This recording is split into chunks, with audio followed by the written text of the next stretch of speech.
Chapter 1108. The beast deity chuckled. Say, do you think there will be a mosaic in the next episode? Gu Mengmeng rolled her eyes at the beast deity.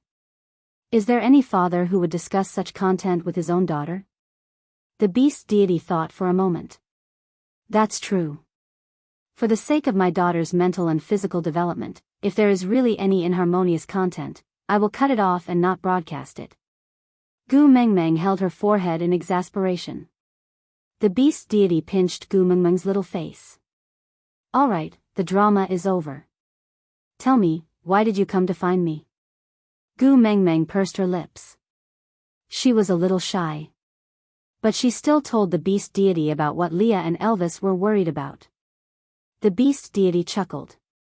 How can giving birth be painless? But you have Snake's power to protect you. You won't die. What are you afraid of? Don't be a coward. Just give birth. Gu Mengmeng sighed with a bitter expression. That's what I said too. But Elvis and Leah don't agree, then don't give birth. The beast deity said. Gu Mengmeng stared at the beast deity coldly. Father, can't you be more resolute? The beast deity shrugged. The beast father doesn't even want to keep the child. Why do you still insist on giving birth to his child? Gu Mengmeng lowered her head. I already owe the two of them in terms of relationships. I hope to make it up to them in other aspects. Elvis already has a nest of wolf cubs. If I don't give birth to a nest of fox cubs for Leah. The beast deity chuckled. He shook his head in exasperation. Other males try their best to coax their females to give birth to their cubs. Why is it the other way around for you? Gu Mengmeng was not annoyed by her father's mockery. She shook the beast deity's arm.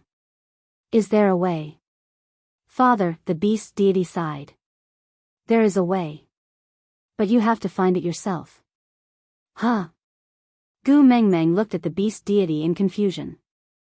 The beast deity said calmly, love of the sky. Gu Mengmeng was taken aback. Her eyes dimmed. One of the 7 treasures? The beast deity nodded. The kiss of the ocean is tolerance. Soul of the forest is life. Gu Mengmeng continued the beast deity's words and said softly, light means to dispel all darkness, including all pain, right? This concept was what Wang Xiaoxin had told Snake's father in his memory. The beast god nodded and said, yes, if you could wear the love of the sky during labor, it wouldn't be so painful. Gu Mengmeng was a little dejected. She lowered her head and fiddled with her fingers. I don't want to gather all those things, Tisk. The beast deity placed his hand gently on Gu Mengmeng's shoulder and said, even if they are all gathered, the final authority is still in your hands, understand? Gu Mengmeng nodded and said, I understand, let me think about it carefully. The beast deity did not say a word. He could provide help to Gu Mengmeng, but he could not dictate her decisions. After all, with his status, he could not interfere with the matters of the beast world.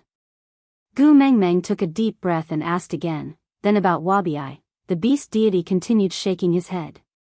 Gu Mengmeng said, yeah, I understand. I still can't say. All right, I won't ask anymore. I'll go back first. Chapter 1109. Whenever she woke up, she would always be faced with Elvis's concerned gaze. Gu Mengmeng remembered that Elvis had told her before that he would always feel uneasy whenever she went to see the beast deity. This kind of uneasiness was without reason, but Gu Mengmeng could not say that he was worrying for nothing. Sometimes, a man's sixth sense was very accurate. What's wrong? Elvis asked as he helped Gu Mengmeng up. Before he finished his sentence, the cup of water was already at Gu Mengmeng's lips. Gu Mengmeng drank a mouthful of water, then sat up straight. She looked at Elvis, pursed her lips and hesitated for a while, but still called Leah over. The 3 of them sat facing each other, before Gu Mengmeng said, I have to tell you something. Elvis asked softly. Gu Mengmeng took a deep breath and said, the beast deity told me that if I want to avoid the pain during childbirth, I just need to get the love of the sky. Lee's smile obviously froze, his face full of disbelief. In order to not let Gu Mengmeng suffer, he had been trying his best to suppress his desire to have a child that belonged to him and her. Until now, he had accepted his fate and thought that he would never have a child of his own in this lifetime. But now, he had a chance. This huge surprise made him dumbfounded at the moment. After a long while, he reached out his trembling hands to hold on to Gu Mengmeng's shoulders and said carefully, "Mengmeng, don't lie to me about this, you know I can't take it." Gu Mengmeng shook her head and said, "I won't lie to you and Elvis. Even if you don't blame me, I won't lie to you." Li's arm tightened, locking Gu Mengmeng in his embrace. It was a strength that made Gu Mengmeng almost suffocate, as if he wanted to rub her into his chest. Gu Mengmeng could feel Leah trembling. She could clearly feel his agitation. How was it that he did not care about having a child? How was it that he had never been envious of others? He was so envious that he almost went crazy. He wanted it so much that he was almost possessed. But because he could not bear for her to bear the pain of childbirth, he personally extinguished all his expectations, not even allowing a single smoke to rise. He was too good to her. In order to be good to her, he could be cruel to anyone, including himself. "I'll find the love of the sky. After that, we'll have a nest of little foxes. You like the little foxes so much, I'll give you as many as you want. I won't disobey you anymore. Finally, I can give you everything you want. Mengmeng, I've made you suffer these days because my attitude made you sad, right?" Leah cupped Gu Mengmeng's little face and kissed it again and again, his heart aching for her. During this period of time, Gu Mengmeng had tried all sorts of ways to please him, coaxing and pestering him to give birth to a nest of little foxes. His heart ached when he saw her compromising look, but he could not bear to let her feel that pain once, so he kept rejecting her, avoiding her and even berating her. Every time he pushed her away, it was as painful as peeling off a layer of his own skin. But how could this kind of pain compare to the moment she frowned, which made him feel like a fishbone was stuck in his throat? Now, as long as he found the love of the sky, he would be able to love her as much as he wanted and would never have to push her away again. "Mengmeng, why are you unhappy?" Li's gaze landed on Gu Mengmeng's little face, which looked like she wanted to say something but stopped herself. She was clearly looking forward to having a nest of little foxes. Now that he had finally agreed, why did she look unhappy? Chapter 11:10. What's the matter? Leah held on to Gu Mengmeng's shoulders and asked. Gu Mengmeng took a deep breath and said, "The tear of the beast deity, kiss of the ocean, love of the sky, soul of the forest, heart of the desert, spirit of the rocky cliffs and key of the beast king are the 7 treasures of the beast world. These 7 treasures are the divine items of the beast world. With any one of them, you can activate the bloodline of the beast king and dominate the beast world. If you gather all 7, you can open the doors of time and space." Elvis and Leah froze. The moment the words "doors of time and space" came out, it was as if everything in this world had frozen. Elvis and Leah even forgot to breathe and just stared at Gu Mengmeng blankly. In the next moment, the blood in their bodies boiled like white smoke rolling in ice. It looked surging, but there was no warmth at all, it was bone-chilling. Elvis scooped Gu Mengmeng into his arms and hugged her tightly. He clenched his teeth and could not say a word. His blood-red eyes widened, and in that instant, his eyeballs were filled with red veins.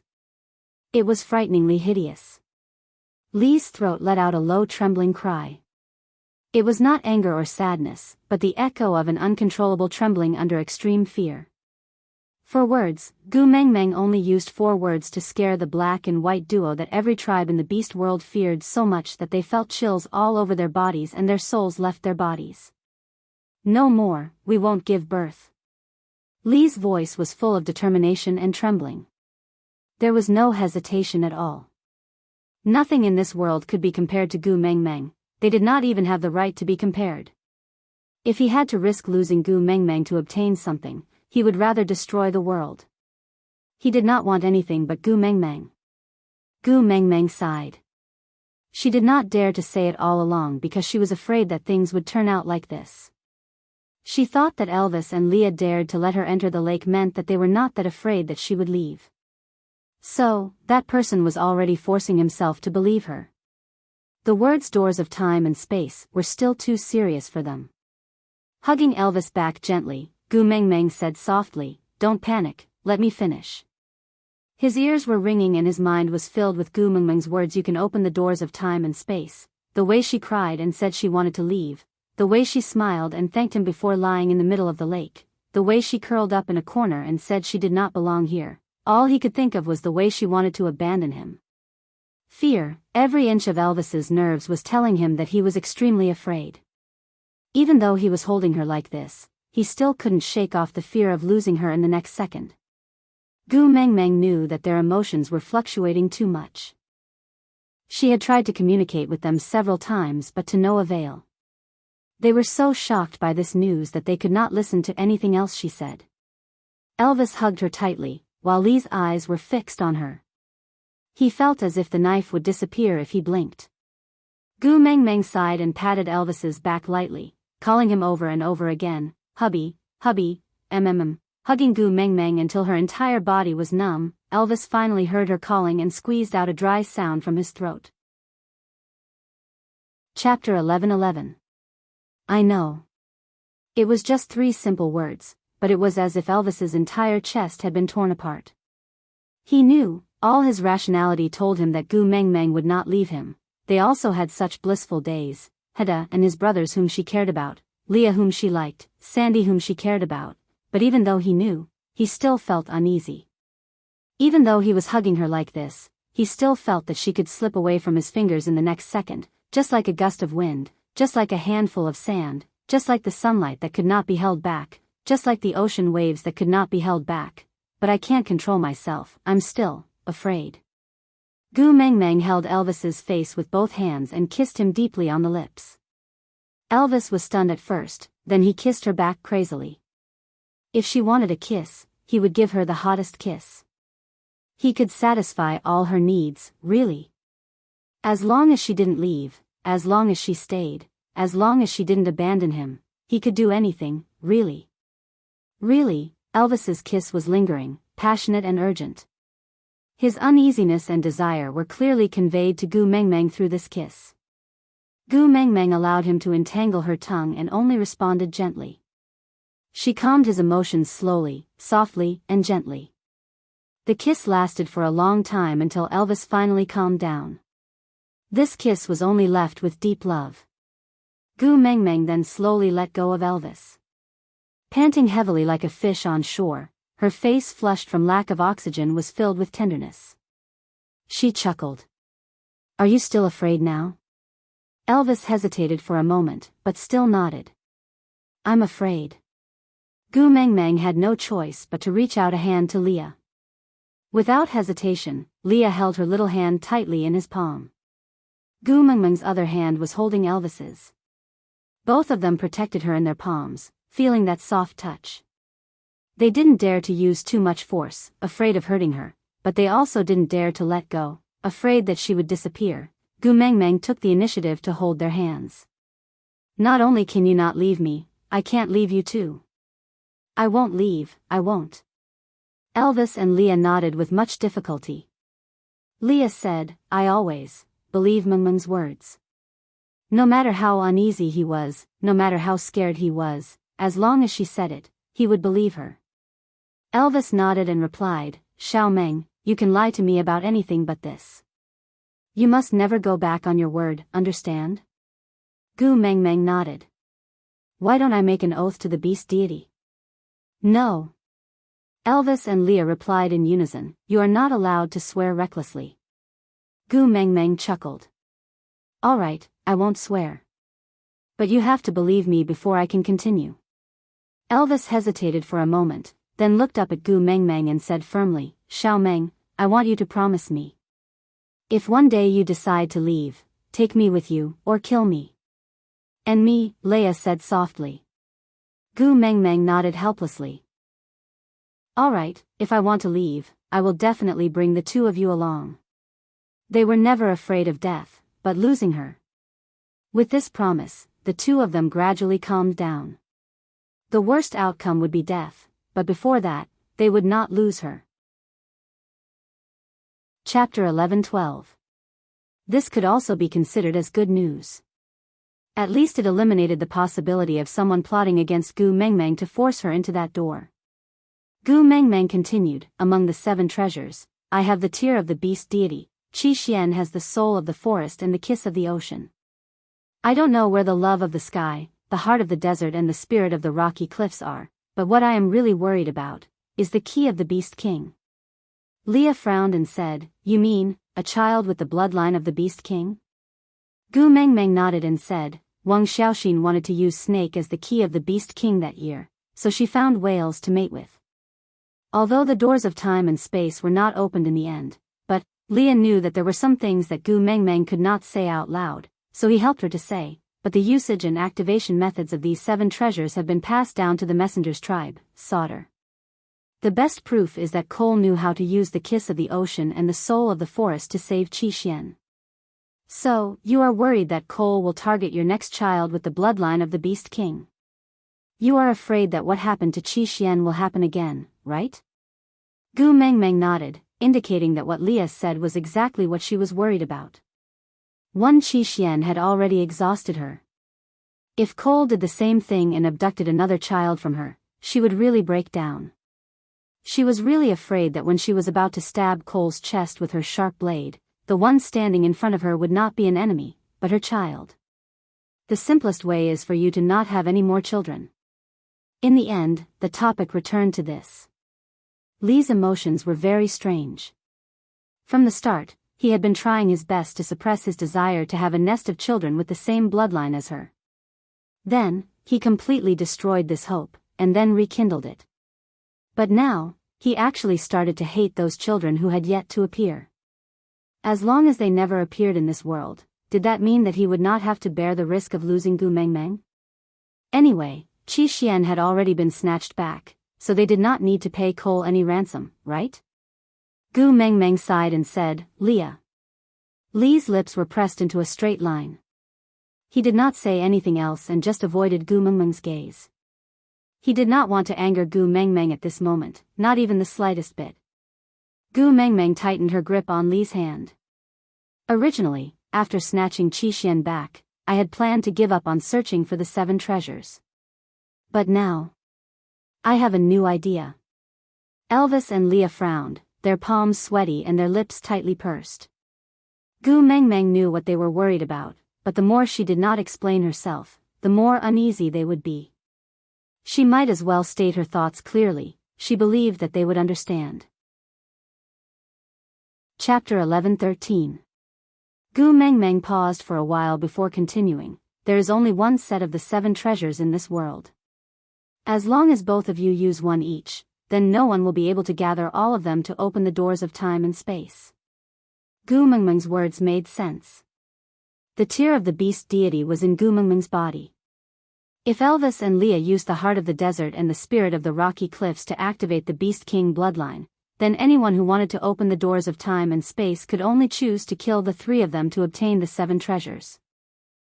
One Beast King could already look down on the entire beast world. When 3 Beast Kings gathered together, it would basically be the game mode of a pay-to-win warrior. They could ask arrogantly, who else? The iron triangle formed by Gu Mengmeng, Elvis and Leah was the most indestructible and stable relationship in the beast world. It was impossible to destroy them one by one. No matter which one of them was attacked, the other 2 would definitely come to their rescue immediately. So, it was simply a fool's dream to think of obtaining the 7 treasures from them. Once Gu Mengmeng voiced out her idea, Elvis and Leah immediately exchanged glances and their eyes lit up. That's right, their rationality had been blown away by the news of Gu Mengmeng will leave. They could not think of anything and fell into a huge whirlpool. But in a crisis, danger and opportunity coexisted. As long as they could snatch the remaining 3 treasures before Cole finished setting them up, they would have the upper hand and gained an absolute advantage. Even if they could only grab 2, it could be said to be an absolute advantage. Elvis circled his arms around Gu Mengmeng's waist and hugged her lightly. He kissed her forehead. Ever since I met you, I've started to be overcautious. I've even forgotten that taking the initiative is my style. Li's thoughts were more meticulous and persistent.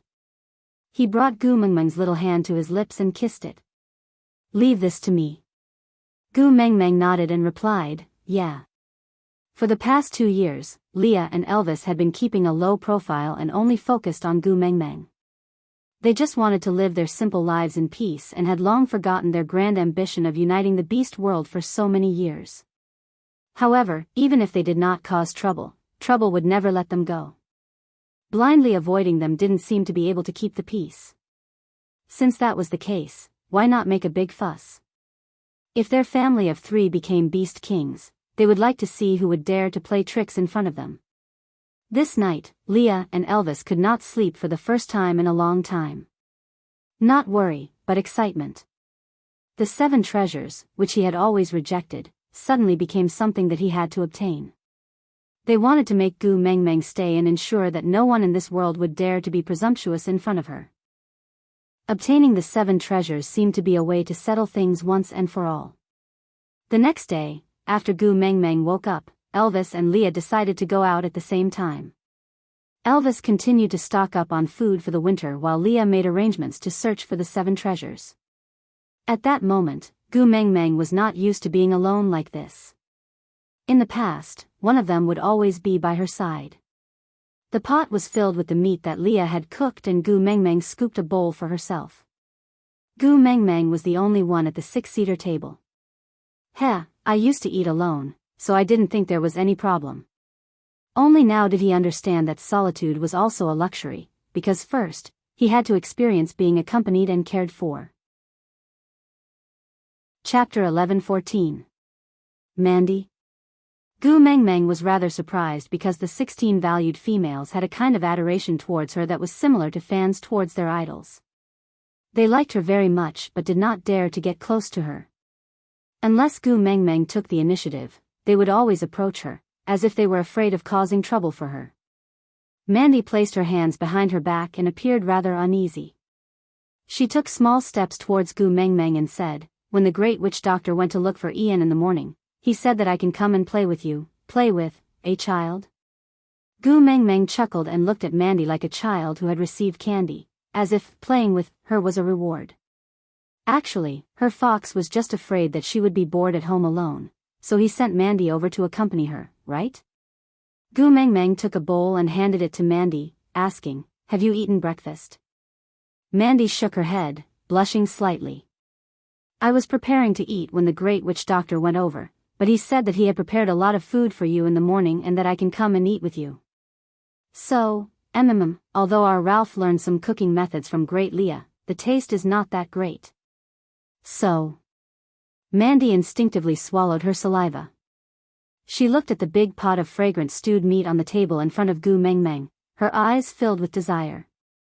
Gu Mengmeng waved her hand and said, "It's good that you haven't eaten yet, come and eat with me." Mandy agreed readily and happily sat down diagonally opposite Gu Mengmeng. Gu Mengmeng chuckled. The smell left behind by Elvis and Leah on the stone bench was a declaration that this was the master's seat and she could not sit there. And the seat diagonally opposite Gu Mengmeng was the one that Wabi-I had sat on before.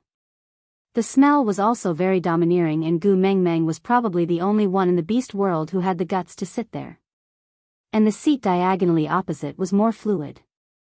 Oriton, Barit, Ian, Fei Roy, and the other guests had all sat there before, so Mandy automatically sat there. Gu Mengmeng did not say anything and just scooped a big ladle of meat into Mandy's bowl.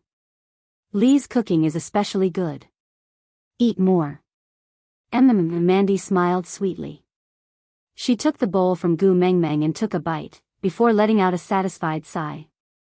Gu Mengmeng could clearly see the word happiness on her face. As Mandy ate, she said to Gu Mengmeng, "Great messenger, I heard the witch doctor ask Ian something about the love of the sky when I left. Ian didn't seem to want to talk about it." Gu Mengmeng paused and looked up at Mandy. "You have already mated with Ian?" Mandy smiled shyly and nodded. "Yes, we did it the day before yesterday." As she spoke, Mandy turned around. Between her 2 shoulder blades was a soaring eagle owl. It looked as if it was passing through a mountain stream, its gaze sharp and unstoppable. This was probably his most confident appearance. Gu Mengmeng chuckled. Congratulations. Mandy smiled sweetly and said, I still have to thank the great messenger for this matter. If you hadn't agreed, Ian would definitely have rejected me. On the day of mating, Ian told me that he had actually liked me long ago. However, as the previous master of the Eagle Owl tribe, he had responsibilities and obligations that he could not shirk from. Hence, he could only suppress his feelings and said that he had wronged me. He even apologized to me. Chapter 11:15. Mandy immediately became nervous. She pursed her lips and asked timidly, Great Messenger, are you angry at him? Gu Mengmeng smiled and shook her head. I usually rebuke him on the spot. I won't settle scores with him later. Mandy heaved a sigh of relief. That's good, that's good. I was still worried. Ian was different from the other males in the beast world. He was probably the only one who would rebuke Gu Mengmeng other than Wabi. He was not afraid of her strength and identity like most males, nor was he blindly subservient like those males who had special thoughts about her. His loyalty could be compared to Barit's, but he would not treat her in a state of absolute obedience like Barit. Ian was the type who would help you even if he rebuked you. He was the type who would do anything for you while scolding you. Gu Mengmeng had thought that Ian would not say any sweet nothings with his sarcastic mouth. She did not expect him to apologize. Looking at Mandy's bashful expression, she must have been flirted with quite a bit. TSK, you bird. You still have two faces. However, Gu Mengmeng did not expose Ian. After all, Mandy's family was different from hers and Sandy's. Mandy's family already had 27 partners. Under such intense competition, as a bad friend, good friend, Gu Mengmeng naturally could not be a burden to Ian. Did you just say that Leo went to find Ian to ask about the love of the sky? Gu Mengmeng changed the topic. Mandy nodded. Yes, but Ian seemed to be avoiding it and did not want to talk about it. Yeah, it was naturally the right thing to ask someone who could fly about the sky. Ian's attitude was that he did not want to talk about it, not that he did not know. That meant that Leah did not find the wrong person. With Ian's brain, how long could he last under Lee's hands? Yeah, it had been a long time since she saw the black-bellied Leah online. Gu Mengmeng suddenly pitted Ian. Is the love of the sky what the great messenger is looking for? Mandy tilted her head and asked. Gu Mengmeng nodded as an answer. Mandy smiled and said, Then I'll go back and help the Lord Messenger persuade Ian to tell the witch doctor everything he knows. Gu Mengmeng put down her chopsticks and looked at Mandy. Mandy, why don't you just call me by my name like Sandy? Great Messenger, sounds so awkward. Can I? Mandy's eyes lit up. She felt like a little fan who had suddenly gotten her idol's private WeChat ID. Gu Mengmeng nodded. Yeah, of course.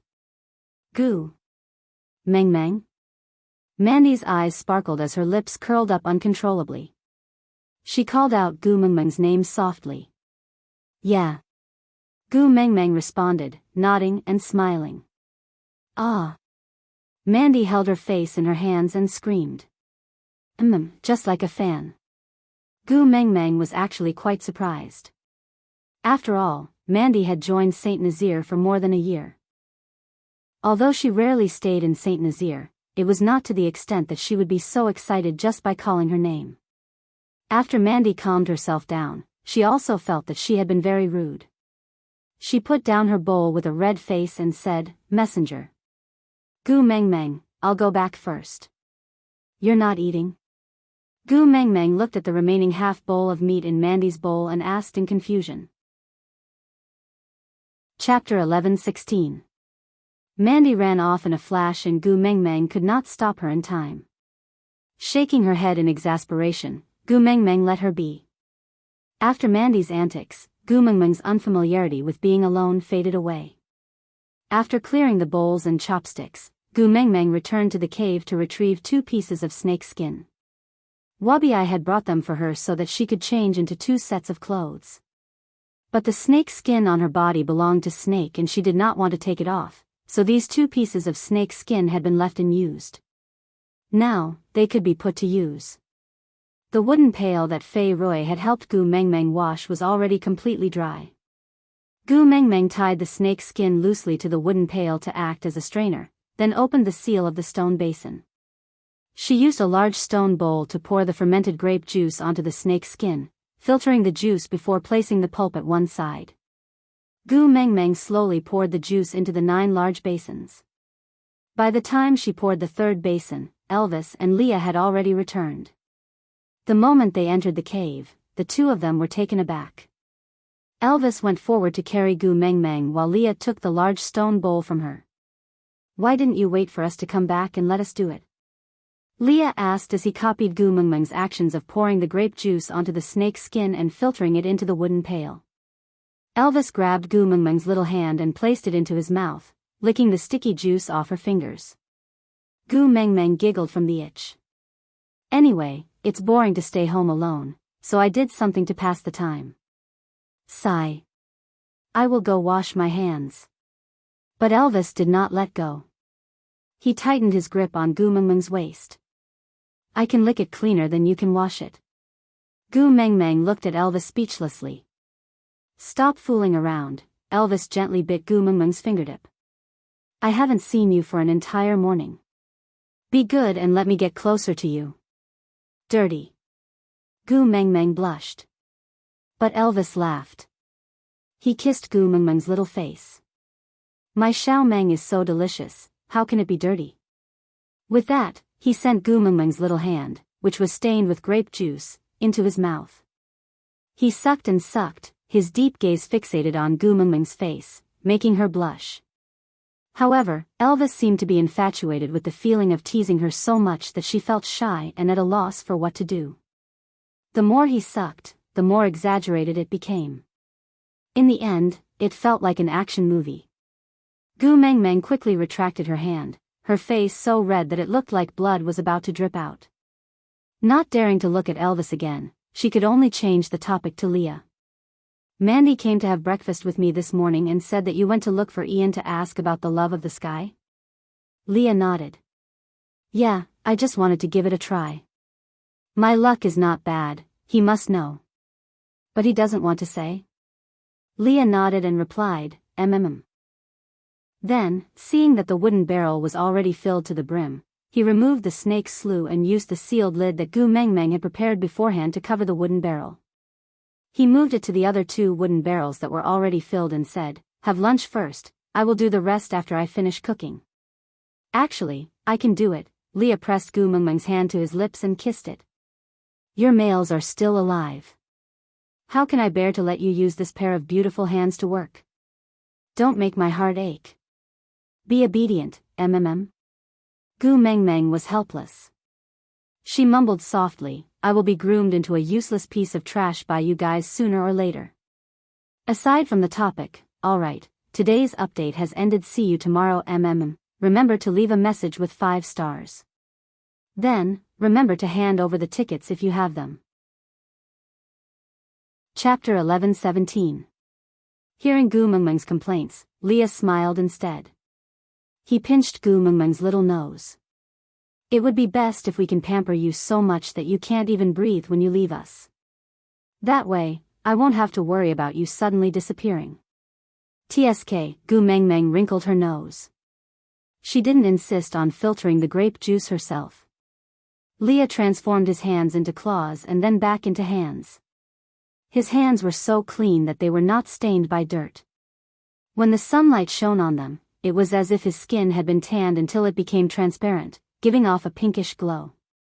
Gu Mengmeng didn't have a hand fetish, but she really liked Leah and Elvis's hands. Both of their hands looked especially nice. If their fingers were intertwined, that would be an extremely beautiful scene. Thinking about that, Gu Mengmeng sniffed instinctively. She mustn't have a nosebleed again. Otherwise, she didn't know how the 2 of them would deal with her. Not long after lunch, Mandy dragged Ian to Gu Mengmeng's cave. Gu Mengmeng looked at the solemn Ian and Mandy, who kept urging them, and roughly understood what was going on. Ian looked at Gu Mengmeng for a long time. "Must you find the love of the sky?"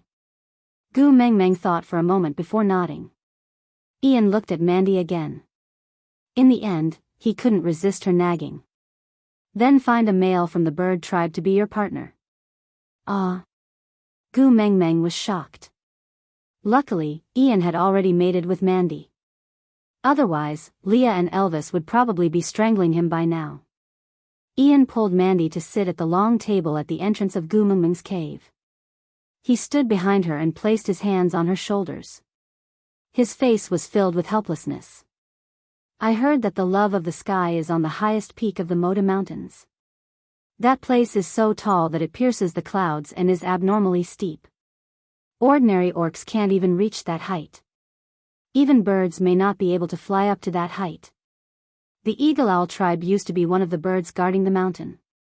But because the climate was too harsh and it was difficult for them to reproduce, the number of females in the tribe decreased until none were left. Ian remained silent for a long time before continuing. The eagle owl tribe is a tribe that guards the lower altitudes of the Moda Mountains. As the guardians, we have never flown to the peak of the mountains. Even if he tried his best, he could only fly halfway up the mountain. So, if you want to go to Moda Mountains to retrieve the love of the sky, you must first find a vulture as a partner. Apart from them, there was no other race in this world that could fly so high. However, the vulture race prided themselves on being the people closest to the sky. They were even more arrogant than normal birds and would definitely not come down from the Moda Mountains to approach the land beasts. So, it's basically impossible for you to find a vulture as a partner. This was a vicious cycle. If you wanted to go up the Moda Mountains, you would need a vulture to fly you up. But vultures could only be found on the Moda Mountains. Since the eagle owl tribe used to guard the mountain, they should be very familiar with them, right?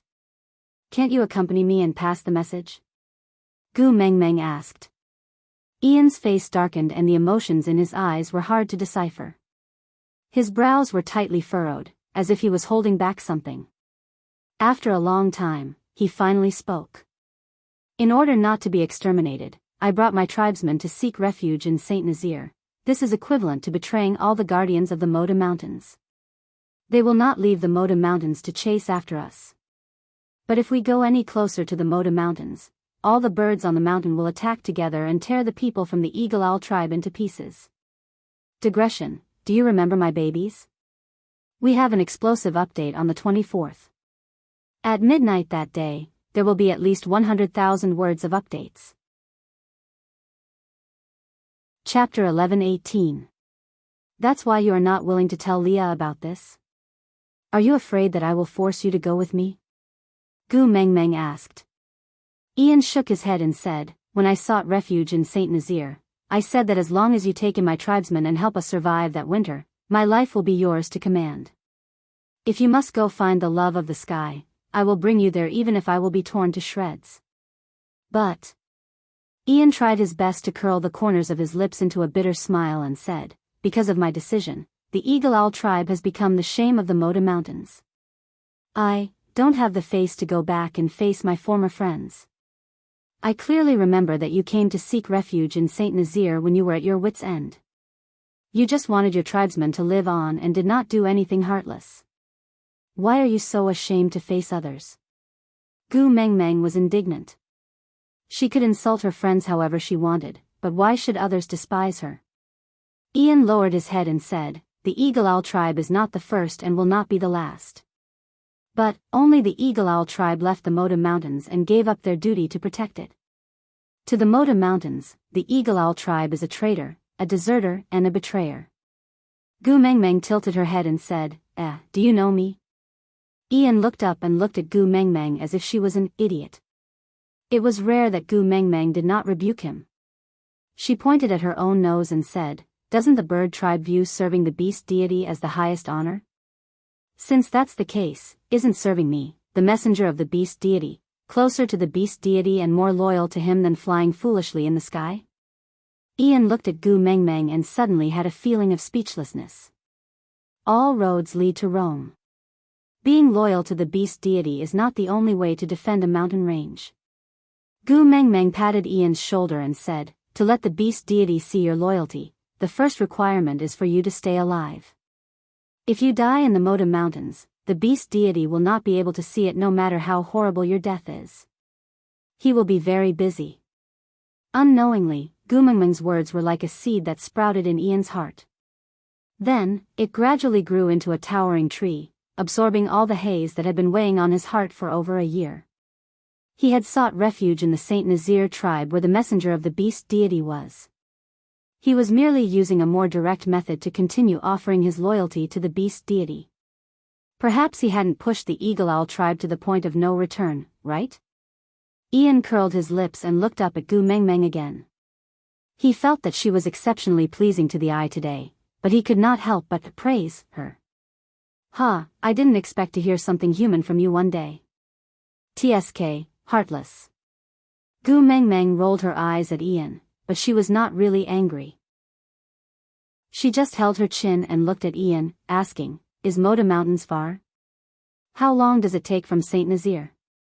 Ian said, It took us 9 days to get here. If we travel on foot, it will take at least half a month. Gumengmeng's fingers tapped lightly on the edge of the table. Half a month, just the journey back and forth would take a month. Almost half of the rainy season had passed. If they left now, they would definitely not be able to return before winter. Chapter 11:19. All right. It was a simple word, but it carried the weight of a promise. Ian did not know what position Gumengmeng held in his heart. Was she the messenger of the beast deity respected by the Eagle Owl tribe and even the entire beast deity, or was she a friend whom he could sacrifice for? He only knew that Gumengmeng was a very special existence. No matter what happened during normal times, as long as she said the word, he would risk his life to accompany her without a second word. With the matter settled, Ian did not stay any longer. He held Mandy's shoulders and said, Let's go back first, don't disturb others' meals. Mandy looked at the meat in Gumengmeng's pot with envy. She had wanted to eat more in the morning, but in order to help Gumengmeng persuade Ian, she only ate a small bowl before leaving. Now, that pot of meat might not even be enough for Leah or Elvis, so she was too embarrassed to stay for a free meal. She stood up and followed Ian out. After 2 steps, she stopped and turned back to look at Gumengmeng. She called out softly, Gumengmeng. Gumengmeng looked up at Mandy, using a single room to ask her what was the matter. But Mandy smiled brightly and waved. I'm leaving, goodbye, oh. Gumengmeng was at a loss. Then, she heard Mandy say to Ian in a soft but excited voice, Did you see that? I called the great messenger's name, and she answered me. A crow flew past Gumengmeng's head, leaving behind 6 large dots. After Ian and Mandy left, Leah took over the bowl and chopsticks from Gumengmeng's hands. He put down the chopsticks and changed to a small spoon to feed Gumengmeng personally. Elvis lifted her by the waist and Gumengmeng fell into his arms. This stance, there was a demonic aura. Leah looked at Gumengmeng with a grin. Mengmeng, do you think our family will have a new member soon? Gumengmeng instinctively rubbed her tummy. Not so soon. If I don't get the love of the sky, will the 2 of you make me pregnant? Elvis held Gumengmeng's hand that was on his tummy. Don't act dumb. Children are never considered family members. Why? Gumengmeng slammed the table and exploded. Why couldn't her child be considered a member of her family? Was there still justice in this world? Elvis chuckled, rubbing her little head and comforting her, because when they grow up, they will mate with other females and form a family. They cannot stay in our family forever, so children cannot be considered as family members. Gumengmeng thought about it. Yeah, she treasured her son, but she was not so perverted as to not allow her son to get married and tie him to her side to be a bachelor for the rest of his life. Sigh, the pig that he raised would eventually have to steal someone else's cabbages. He had to accept this as soon as possible. Gumengmeng nodded and said with a little melancholy, Oh, so our family only consists of you, me, and Leah. Facing Gumengmeng's disappointment, Leah raised his eyebrows. His expression did not change as he continued to smile amicably. Yeah, there are only 3 of us. It's a little too small, right? Gumengmeng nodded instinctively. She had originally thought that her family was rather strong. With her, Elvis, Leah, Hedda and his brothers, there would be even more little foxes and wolves in the future. However, it turned out that her son could not even be considered a member of her family. How depressing. Chapter 11:20. Her hair stood on end. For the first time, Gu Mengmeng felt that Li's smile was too scary. She shook her head. No, I don't want to take in a vulture as a partner. Leah chuckled. That's right. The vultures live in the harsh Moda Mountains all year round. Their bodies are naturally stronger than ours. Moreover, they can fly. Apart from your beast pressure, no one can push them down from the sky at that height. So even if we challenge them to become partners, Elvis and I may not be their match. Moreover, if you fancy one, Elvis and I can become partners without the challenge. Gu Mengmeng cupped Li's face and stopped him from speaking more and more exaggeratedly. I don't want to become partners with a vulture. You are thinking too much. Li's mouth was pinched into a fish's mouth by Gu Mengmeng. His bewitching eyes matched with his adorable lips gave off a conflicting sense of cuteness. Gu Mengmeng smacked her lips and kissed him. Don't think too much. You and Elvis are enough for me. Our family doesn't need other males. Li's temper melted from the kiss. His tone unknowingly softened. The vultures rarely go down the mountains, but that doesn't mean they have never gone down before. In the past 1,000 years, they once went down to Sauter to meet the leader at that time. No one knows what they talked about then. But the vulture's looks were described vividly. Leah gently pressed down Gu Mengmeng's little hand that was pinching his face and said, his long brown hair is like the flowing water of an ancient lake. His slender and muscular physique is a perfect work of art forged by the harsh climate of the Moda Mountains. It is forged by the cold winds above the clouds and has its own lofty and unyielding character. They walk calmly in the Sauter tribe. That is because they have no fear because of their power. Just a glance from their sharp eyes would make others shudder in fear. They would automatically retreat and try to find a place to hide themselves. With that, Leah sighed. The Snow Fox tribe is such a proud tribe. How good-looking must they be to be able to pass down such a legend for hundreds of years? Meng, I suddenly have no confidence in my own appearance. What if you really fancy a male vulture? Gu Mengmeng shook her head and sighed. Didn't you confidently tell me that there is no one better looking than you in this world and that I should just look at you? Why are you saying this now? Leah glanced sideways and said worriedly, back then, I felt that the vultures never set foot on land and you would never see them, so I was naturally the best looking.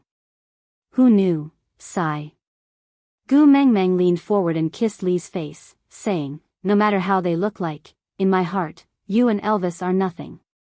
You said it yourself. Leah peeked at Gu Mengmeng from the corner of his eye and said proudly. Yes, I will. Gu Mengmeng smiled helplessly, before snuggling back into Elvis's arms. Hubby, say, since the vultures are so powerful, why don't we bring them all back to Saint Nazaire after we get the kiss of the sky? Just like the Eagle Owl tribe, they can be incorporated into our air force. No. Elvis's rejection was resolute, without a trace of hesitation. Chapter 11:21. I haven't forgotten how you drooled and acted like a hooligan when you first saw my human form. Elvis pinched Gu Mengmeng's little face. What did you say then? Touch and kiss me even at the risk of drowning, mm? Gu Mengmeng laughed dryly. Don't mention the past. Let it go with the wind. But Elvis did not buy it. He continued to smile coldly and continued, you've said it yourself, you're a veteran member of the Appearance Association and your motto is appearance is justice. You're handsome, so whatever you say is right. Gu Mengmeng was speechless. How could she reveal all her secrets? TSK. She felt good just because of her cheap mouth, but she regretted it the moment she said it. So, do you think I will allow a tribe whose looks gave Leah such a sense of danger to join Saint Nazaire and create a destructive crisis for myself? Gu Mengmeng shook her head. No. Elvis chuckled. He tapped Gu Mengmeng's little nose in approval. So smart. Gu Mengmeng didn't know whether to laugh or cry. Hubby, I have to clarify something. I treated you that way because I was single at that time. Flirting with a handsome guy while single is not called acting like a hooligan. It's called creating an opportunity for love. Yeah, Leah and I have already grasped the opportunity you gave us. So we don't want to give it to anyone else. Elvis said softly. Gu Mengmeng was exasperated. I already have a partner. I won't give anyone else such an opportunity. Elvis stared into Gu Mengmeng's eyes. After a long while, he smiled. I know what you said is true. I don't need the vulture tribe to verify it for me. I will block all temptations for you. You just have to continue liking Leah and me. Gu Mengmeng face-bombed. She felt that her image was hopeless. Leah and Elvis were sure that she was a female demon who lusted after men. Forget it. She wasn't wronged. After all, even if time could be turned back to the past, she would still act like a hooligan towards Elvis. Otherwise, wouldn't such a good husband be someone else's now? How could that work? Gu Mengmeng realized that Elvis was usually a man of few words, but when faced with such a situation, both his EQ and EQ would immediately come online to block her. But forget it, she did not have any other thoughts anyway. Whatever he said, it would only make things worse if they continued discussing. In the end, Elvis was certain that she was looking for a male vulture as a partner. But the heavens had pity on her. She had not even seen a single strand of hair from the vulture tribe, and she had already been made into a scandal. She felt even more wronged than Do-e. Leah tapped the area between Gu Mengmeng's brows. That smile clearly indicated that he and Elvis had the same thoughts and rejected Gu Mengmeng's suggestion. Gu Mengmeng wrinkled her nose and made a funny face at Leah, not saying a word. Leah said, the problem now is how to reach the highest peak of the Moda Mountains.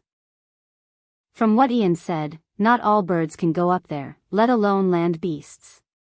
Actually, there was a very simple solution. That was to let Gu Mengmeng sleep and ask the beast deity. But no one would bring up this suggestion now. Because Elvis and Leah were extremely afraid that Gu Mengmeng would directly transmigrate back to that dream realm. Chapter 11:22. Since they could not ask the beast deity, the problem of how to ascend the mountain became a dilemma. But luckily, they still had a whole winter to slowly think about it, so they were not in a hurry to come up with an answer. The rainy season in Saint Nazaire was extremely busy. Males and families hunted and preserved meat in a frenzy, while those that did not mate would follow Barit and Oradin out to search for the potatoes, sweet potatoes, and lotus roots that Gu Mengmeng had taught everyone before. The rest of them tanned beast skins and divided them according to their grades, before distributing them equally to all the females in Saint Nazaire. Gu Mengmeng had brought everyone to do it once during the winter 2 years ago. Although Gu Mengmeng was not around last year, there were many old tribesmen in Saint Nazaire, so they did not delay the preparation of supplies while defending against the enemies.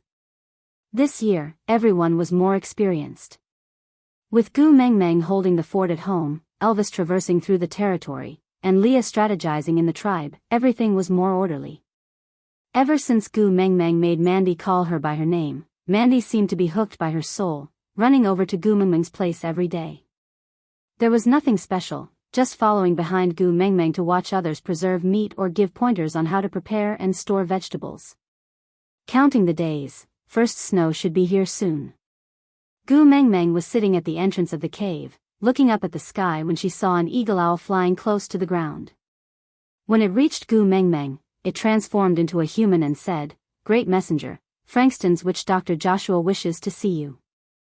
Joshua? Gu Mengmeng thought for a while and asked, "What is he here for?" The eagle owl shook its head and said, "I don't know, he won't tell me even if I ask him. He only said that he wishes to see the great messenger and won't leave until he sees you."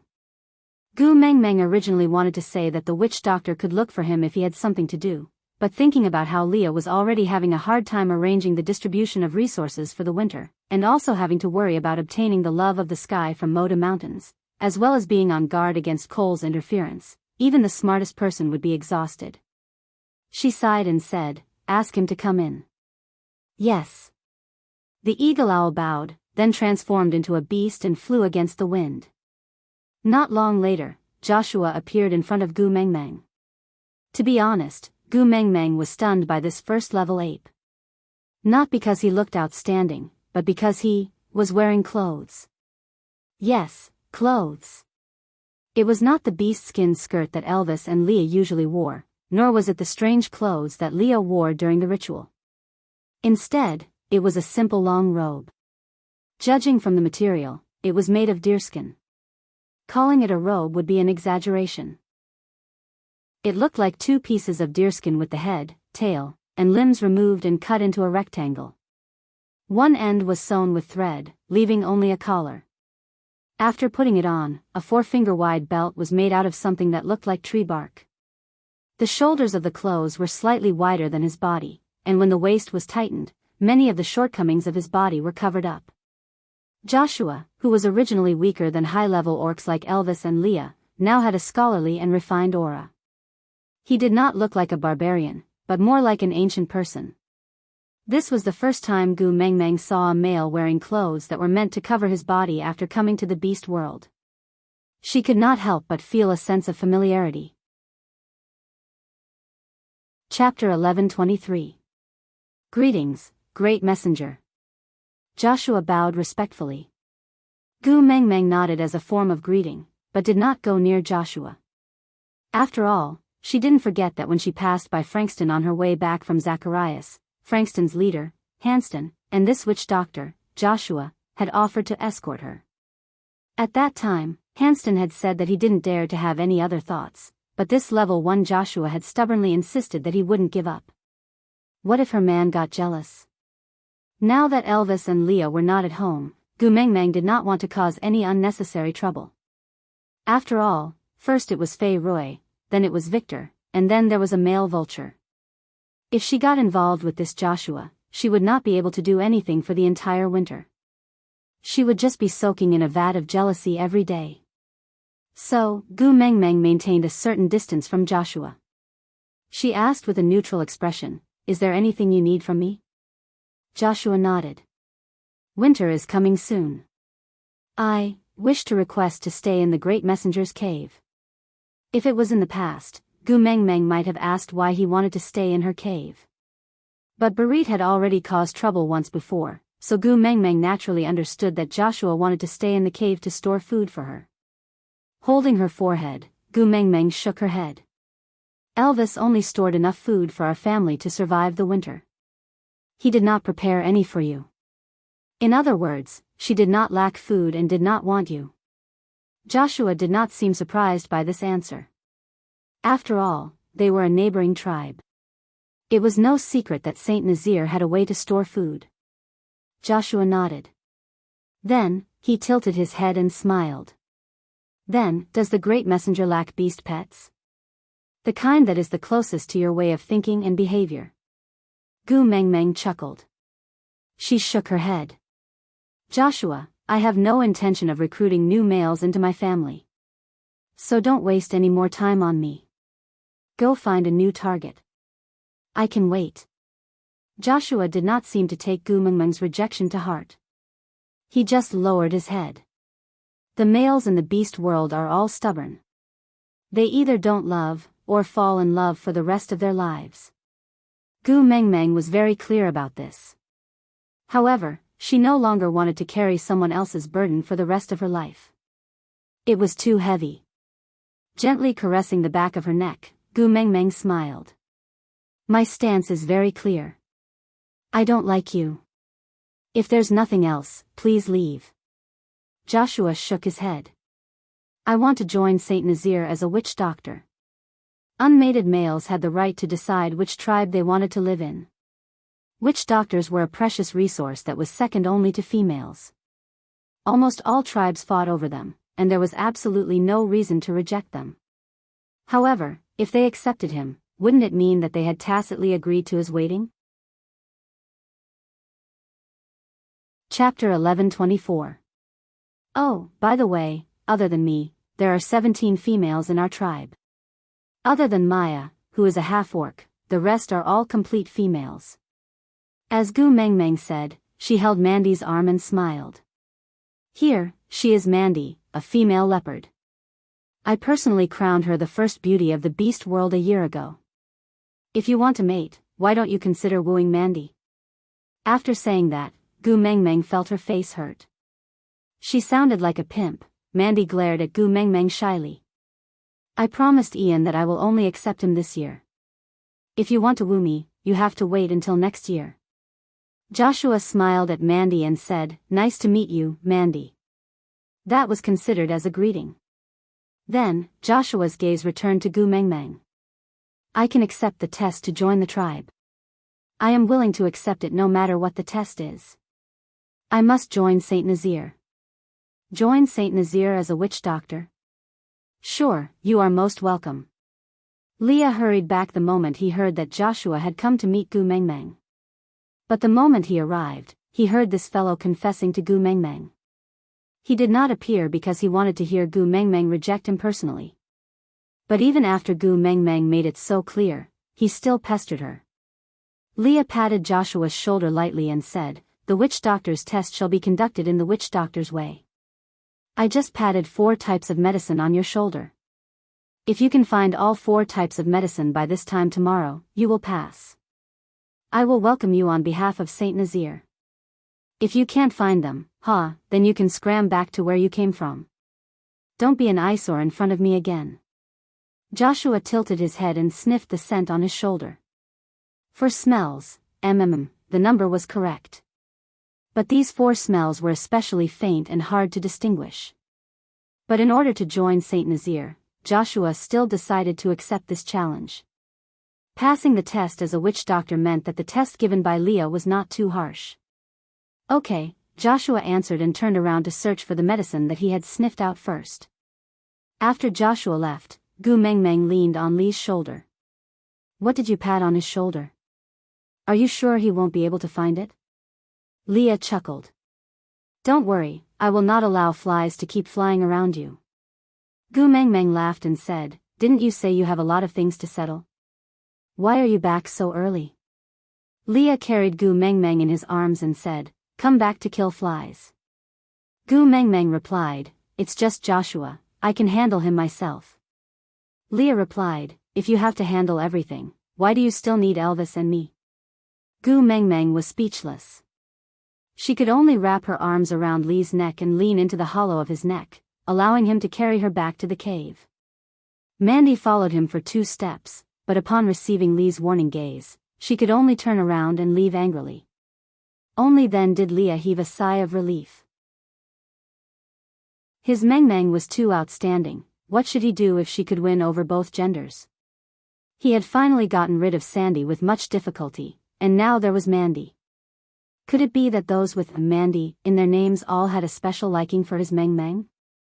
TSK, as expected, she could not leave Gu Mengmeng's side with Elvis, or else it would be hard to guard against her. Chapter 1125. Leah didn't tell Gu Mengmeng which 4 drugs he had applied on Joshua's body, and Gu Mengmeng didn't press him. Gu Mengmeng didn't have any special feelings for Joshua, so she didn't want to give him any hope. Turning a blind eye was the most heartless and appropriate method. There were many things to settle in the tribe, especially after confirming that they were going to the Moda Mountains during the monsoon season. Leah had even more things to settle. But everything he did was for Gu Mengmeng. If he neglected Gu Mengmeng because of those things, wouldn't he be putting the cart before the horse? In his eyes, nothing was more important than Gu Mengmeng. So since he was back, Leah didn't plan on going out again. He just sat at the entrance and started curing the meat like the other males. After all, if he didn't do it, Gu Mengmeng had to do it. Elvis, the great god of dark cooking, was forbidden from touching any food that wasn't edible. And he couldn't bear to part with Gu Mengmeng's hands rubbing the coarse salt crystals. Seeing that Leah was preparing the food, Gu Mengmeng automatically stood behind him and massaged his shoulders. You must be exhausted after so many things happened recently. Leah enjoyed Gu Mengmeng's service and smiled. The most tiring thing is that I can't look at you every day. I have to resist the urge to leave everything behind and come back. It's so tiring. But winter is coming soon. By then, I will have nothing to do and just have to look at you every day. Gu Mengmeng wrapped her arms around Li's shoulders from behind and rested her chin on his neck. In the blink of an eye, this is the third winter we have spent together. Leah shook his head. The first. Huh? Gu Mengmeng didn't understand. Leah said, in the first year, you mated with Elvis and I was an outsider. In the second year, you circled around Qi Xian for the entire winter. Elvis and I were both outsiders. This year, you have to focus on accompanying the two of us. After all, this is the first winter for the three of us as a family of three. Gu Mengmeng chuckled. All right, we will stay in the cave for the entire winter. I will accompany the two of you. Leah nodded and said, Elvis and I have already expanded the layout of the cave. Before winter, that stone table will be moved into the cave. The storage room has also been expanded to make it easier for you to throw potatoes at us. The floor is also covered with soft new soil, so you won't trip or hurt your feet when you chase after us. Gu Mengmeng was taken aback. Why would I throw potatoes at you?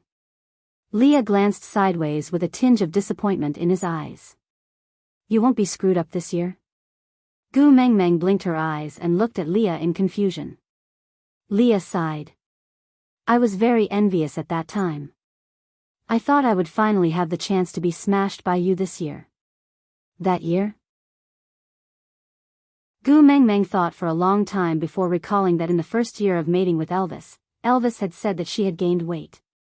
She was so angry that she chased after Elvis and threw potatoes and sweet potatoes everywhere, causing him to dodge in all directions, but not a single thing fell to the ground and he caught all the food she threw at him steadily.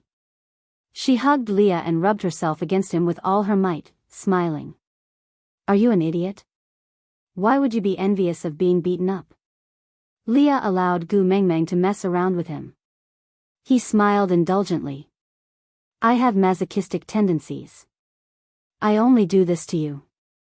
Aside from the topic, today's update has ended babies. Susu is working very hard to save chapters. Really working very hard. So, are there any rewards? Something like a monthly ticket, or something like that. Act cute and roll on the ground for tickets. Chapter 11:26. Yeah, Gu Mengmeng remembered this. Leah had always been envious of all the little things she did to Elvis before they became partners, like twisting his ears, smashing potatoes. Until now, this fellow would still shake his furry beast ears from time to time, looking at her with an expectant gaze, asking if she wanted to twist his ears. That year of broken roots and broken threads must have really tortured Leah badly, right? She reached out her little hand and rubbed Lee's ears. Then, she chuckled. Domestic violence is not acceptable. In the past, I smashed Elvis because I was a weakling. Even if I used all my strength to hit him, I could not hurt him much. But now, it's different. If I make a mistake, you or Elvis will be hurt. I'm a strong Gu Mengmeng now, I can't hit anyone as I please. Leah pulled Gu Mengmeng's little hand that was rubbing his ears and kissed it. Silly girl, in Elvis's and my world, you are never a weakling. If you want to hurt us, you don't need to use your fists. Just one look from you can push us into hell, or pull us back to the human world. One word from you can kill me on the spot, or bring me back to life. Gu Mengmeng pecked Lee's lips. Then, she smiled sweetly. My hubby has such a sweet mouth. A numbness spread throughout Lee's entire body. She often called Elvis's hubby, but this was the first time she called him hubby. This form of address was set after Snake snatched the title of boyfriend. But she had never called him that before. The first time she heard it, her heart trembled. He hugged her tightly in his arms and kissed her again.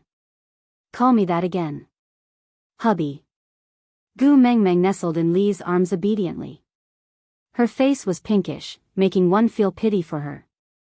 Leah hugged Gu Mengmeng and asked her to call him hubby time and time again. Every time she called him that, he had to kiss her a few times to stop the itch in his heart. Just like that, they spent the entire afternoon until Oriton returned with Elvis in the evening carrying his hunted prey. Elvis took Gu Mengmeng from Lee's arms and hugged her. He took 2 deep breaths of the air that carried her scent, then looked at Leah and said, "I heard that monkey came to confess to Xiao Meng?" Leah nodded. "Don't worry, I've already dealt with it." "Yes." Elvis curled his lips in approval, before continuing, "Including today's harvest, we should have more or less stocked up on our prey for winter. From tomorrow onwards, I'll stay at home to accompany Xiao Meng. You can go and do your work." Leah nodded and did not speak. They all knew that what Leah needed to do was not to manage the tribe, but to go to the Moda Mountains during the rainy season. "Same old rules, you're in charge of thinking, I'll be in charge of using my hands," Elvis added. Leah chuckled and raised his brows. "I feel like I'm at a disadvantage now. Because every time there's a mistake, you'll push the blame to me, saying he's the one who came up with the idea. I'm only responsible for beating him. TSK, why don't you be responsible for thinking, and I'll do it?" Elvis smiled. "I am the first partner. My arrangements are the rules." Leah shook his head helplessly and muttered, "Cunning."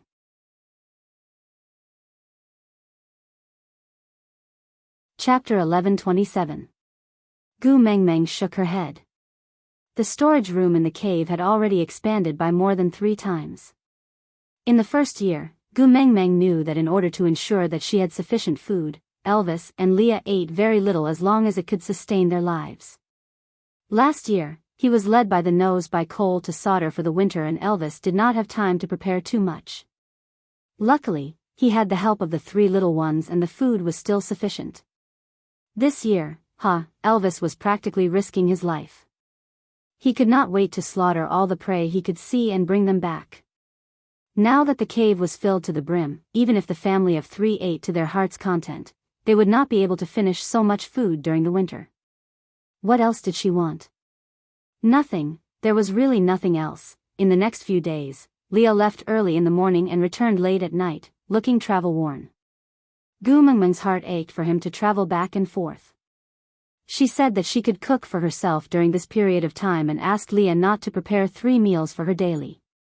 After all, Leah could settle his meals in the wild on the spot.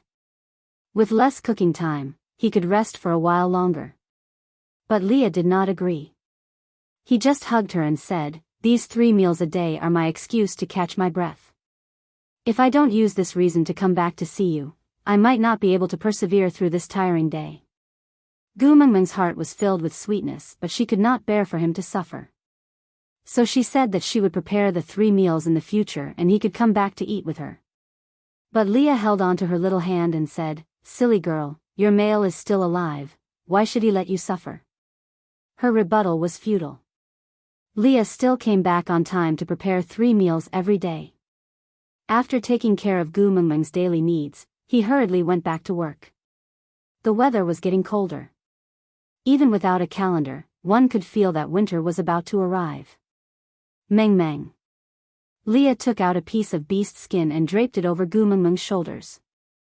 Then, he hugged her shoulders and kissed her forehead, saying, "It's going to be winter soon. Should we hold a bonfire party to liven things up?" Gu Mengmeng did not understand. Everyone was busy preparing food. Who would have the time to hold a bonfire party? Leah said, "Saint Nazir was not peaceful at this time last year. This year, with you back at the helm, no one would dare to cause trouble. However, the clansmen are more or less traumatized. When I saw Maya yesterday, she was still saying that she had a feeling that in the next second, an enemy would suddenly rush in to steal their food and kill their males." Maya. Gu Mengmeng thought for a while. She had almost forgotten about this female.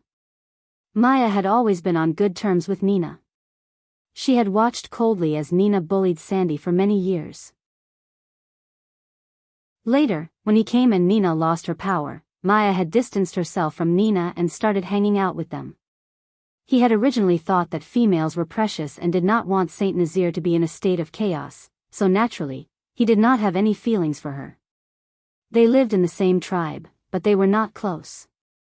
Meng. Leah hooked Gu Mengmeng's chin, his long and narrow eyes meeting Gu Mengmeng's. A hint of a sly smile entered her eyes. His thin lips curved up as he said in a low voice, I want you to tell Maya that you want a male vulture as a partner. During the rainy season, we will go to the Moda Mountains to hunt for treasures. Chapter 11:28. Leah looked at Gu Mengmeng and inched his face closer, saying, Kiss me and I will tell you. Gu Mengmeng did not act pretentiously and kissed Li's face, saying, Yeah, tell me. Leah held up Gu Mengmeng's little face and kissed her left and right, before replying in satisfaction, using her mouth to pass a message to someone. Someone? Gu Mengmeng did not understand. Leah looked up at the sky with a cold smile on his lips. He caressed Gu Mengmeng's palm with his fingers and said in a seemingly nonchalant manner, To see someone in pain, the easiest way is to give him hope and then ruthlessly extinguish it. In the past few years, he never got tired of giving me a support when I was in the mud, then taking it away the moment I stood up, watching me fall back into the mud. With that, Gu Mengmeng immediately understood who someone was referring to. Frowning, Gu Mengmeng asked softly, You mean, Maya is Cole's woman? Leah glanced sideways and chuckled at Gu Mengmeng's big clear eyes, saying, I really love your ignorant look.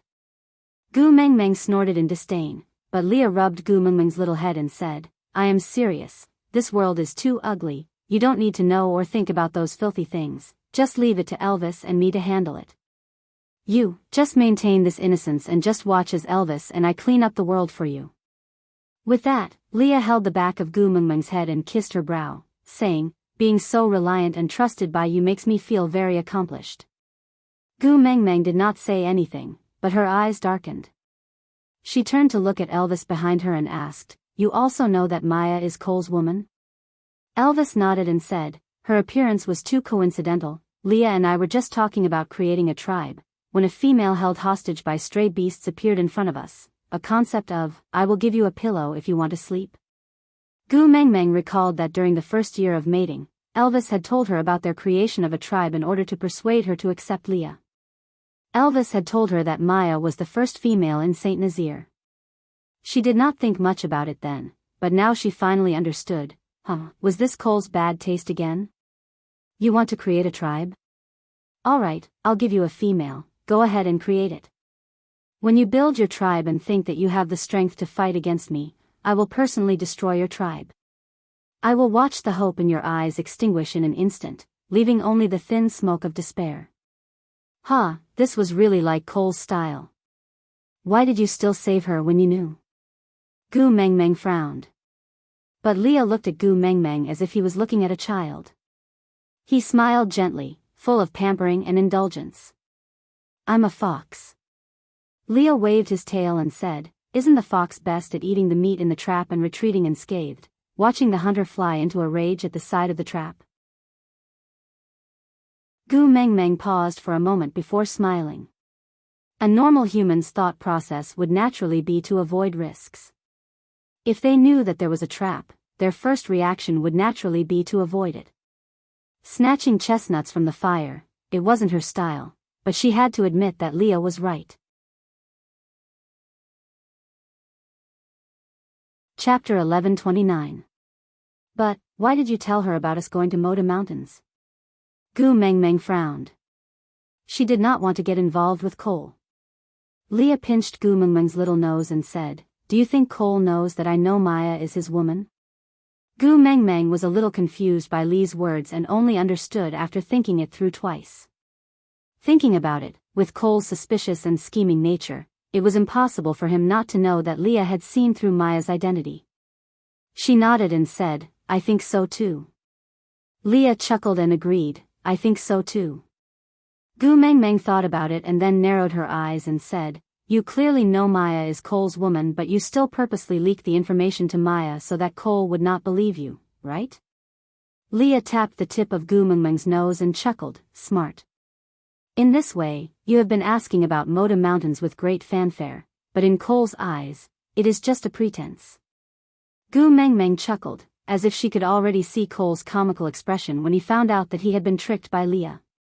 Yeah, the sight of the hunter standing at the side of the trap looking at the eaten bait and the empty trap was witnessed by the fox not far away. Such a beautiful scene, how could one not be looking forward to it? Leah rubbed his cheeks and said, and the spirit of the rocky cliffs that I unintentionally mentioned, will become the real target in that person's eyes. Gu Mengmeng nodded and smiled. All right, I got it. Let's hold a bonfire party tonight. Mandy and Maya will sit beside me. Leah pulled Gu Mengmeng's little hand and kissed it, saying, yeah, I look forward to your performance. That night, 18 bonfires were set up on the empty ground in Saint Nazaire. Gu Mengmeng's bonfire was the largest, while Maya and Mandy sat on her left and right.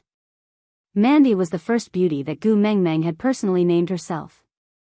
Because of her relationship with Ian, it was natural for her to sit beside Gu Mengmeng.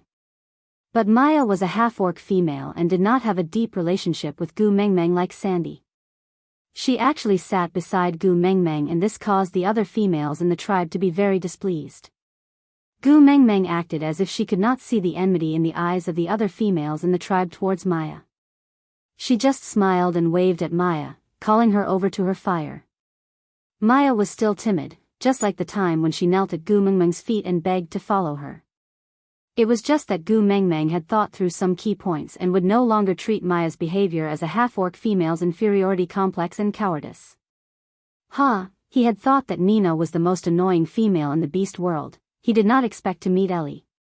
He had originally thought that Ellie was the classic example of a green tea bitch in the beast world. He did not expect that Maya was hiding beside him. TSK, so Maya was the scheming bitch among the females, the white lotus among the scumbags. He was really blind to not have seen it before. Maya. Gu Mengmeng smiled and was extremely gentle. Before I came back this time, Sandy was still talking about you to me. The three of us are the original females of Saint Nazaire, and our relationship is better than others. When I return from the Moda Mountains, I will bring you to Sauter. Sandy has 3 leopard cubs at home and they are so cute. Chapter 11:30. Gu Mengmeng chuckled. The fish had bitten the bait. If they were really good friends, shouldn't they be concerned about Sandy and the cubs after hearing Gu Mengmeng's words? Why didn't Gu Mengmeng see through such clumsy acting in the past? Perhaps it was not that she couldn't see through it, but she had never cared about Maya before. So now that she knew she was a spy, she did not feel any anger. Putting herself in Maya's shoes, Gu Mengmeng tried to think. If this spy was not Maya but Sandy, she would definitely be furious. With that thought, Gu Mengmeng's mood improved. She smiled more sincerely and said, I plan to go to the Moda Mountains during the rainy season to find the love of the sky. But the Moda Mountains are very high, beasts can't even go up. Maya looked at Gu Mengmeng innocently. She did not know how many secrets she had revealed. Gu Mengmeng and Leah had to spend a long time to pry information about the Moda Mountains out of Ian's mouth, and as a half-orc female with no achievements in Saint Nazaire, she really knew too much. Gu Mengmeng had her own thoughts, but she did not show it on her face. She just continued, so I plan to take in a male vulture as my partner and let him fly me up. Vulture? Wow. Maya's face was full of longing, her eyes shining with envy. She said, I heard that vultures are the most arrogant race in the beast world. Every one of them has outstanding looks and is powerful. Gu Mengmeng is probably the only one in the entire beast world who can tame such a male. What a clumsy bootlicking. Gu Mengmeng smiled despite her disgust. They are my father's most loyal subjects. They should have the honor of being my partners. Maya's smile froze. If it was in the past, Gu Mengmeng would not have paid attention to Maya and would definitely not have noticed this flash of jealousy. But now, she could see it clearly. Maya quickly adjusted her expression and smiled in agreement. Being able to be your partner is a gift from the beast deity. After all, you are not only the messenger of the beast deity, but also the daughter of the beast deity. Gu Mengmeng smiled without saying a word. She just raised her eyebrows and put on a proud look. Maya was also afraid that she would give herself away if she stayed by Gu Mengmeng's side for too long, so when she saw that Gu Mengmeng was ignoring her, she took the initiative to say goodbye and returned to her campfire. After Maya left, Gu Mengmeng called Mandy over. The two males who came with her were the first partner Ralph and the newly mated Ian. Ralph was very tactful and did not take the initiative to approach Gu Mengmeng. Instead, he went to Lee's side to learn how to cook. Ian was more familiar with Gu Mengmeng. Before mating, Elvis and Leah did not say anything when he loitered around Gu Mengmeng. Now that they had mated, Elvis and Leah were even less concerned about him. Hence, they allowed him to sit beside Gu Mengmeng with Mandy between them. Chapter 1131. Gu Mengmeng shook her head. I can't guarantee that I will stay here during every rainy season, but I can guarantee that Saint Nazir will become stronger and stronger. So strong that no one will dare to sneak up on us and snatch our food. Mandy was a little disappointed. She pouted. Without you around, the atmosphere in the tribe will be weird. It's as if we are missing our backbone. It makes people feel uneasy. Gu Mengmeng patted Mandy's little head. Don't worry, everything will get better. Take your claws off her. Ian tooted. His tone was not very friendly. Without Wabi-Ai around, Ian was the only one left to bicker with Gu Mengmeng. Gu Mengmeng smirked mischievously. She removed her hand from Mandy's head and spread her palm out in front of Mandy. She stared at Ian provocatively and shouted, Mandy, come, let's hold hands. Ian's eyes were fixed on Gu Mengmeng. Mandy felt overwhelmed by the favor. She carefully placed her fingertips on Gu Mengmeng's palm. Gu Mengmeng lifted her hand up and grabbed Mandy's little hand. Then, she purposely spread her fingers in front of Ian. She interlocked her fingers with Mandy. Then, she raised her chin and raised her brows. She looked at Ian with a bite me if you have the guts expression. Ian tooted. He turned to look at Elvis. Your female is seducing others like this. Aren't you going to stop her? Elvis's expression did not change. He just tore off a small piece of roasted meat from Leah and sent it to Gu Mengmeng's mouth. My Xiao Meng likes to bully others. It's her good fortune to have taken a liking to your Mandy. Snatch her back if you have the ability. If not, learn from Bode. Learn from Bode? Ian asked. Elvis looked up and said calmly, I accept my fate. Ian was so angry that he wanted to snatch Mandy back from Gu Mengmeng's hands. But when he saw how happy Mandy was looking at Gu Mengmeng with starry eyes, he forced himself to stop. Ian had admitted defeat too quickly. This made Gu Mengmeng feel very unhappy. When the person being provoked did not react, the provocation became especially boring. Gu Mengmeng let go of Mandy's hand, then hooked her finger to beckon Mandy to come closer. Mandy did not understand and just did as she was told. Then, Gu Mengmeng whispered into her ear, after the night campfire party, come to my cave. I have something to tell you. Mandy was very puzzled. What could they not say here? But she didn't ask any questions and just nodded obediently. The males in the beast world had excellent hearing, especially at such a close distance. Ian's face turned green. He hugged Mandy's shoulders and pulled her into his arms. He stared at Gu Mengmeng with his sickly face. Are you really going to bully others? I'm telling you, unless you kill me now, I won't allow you to do whatever you want to Mandy.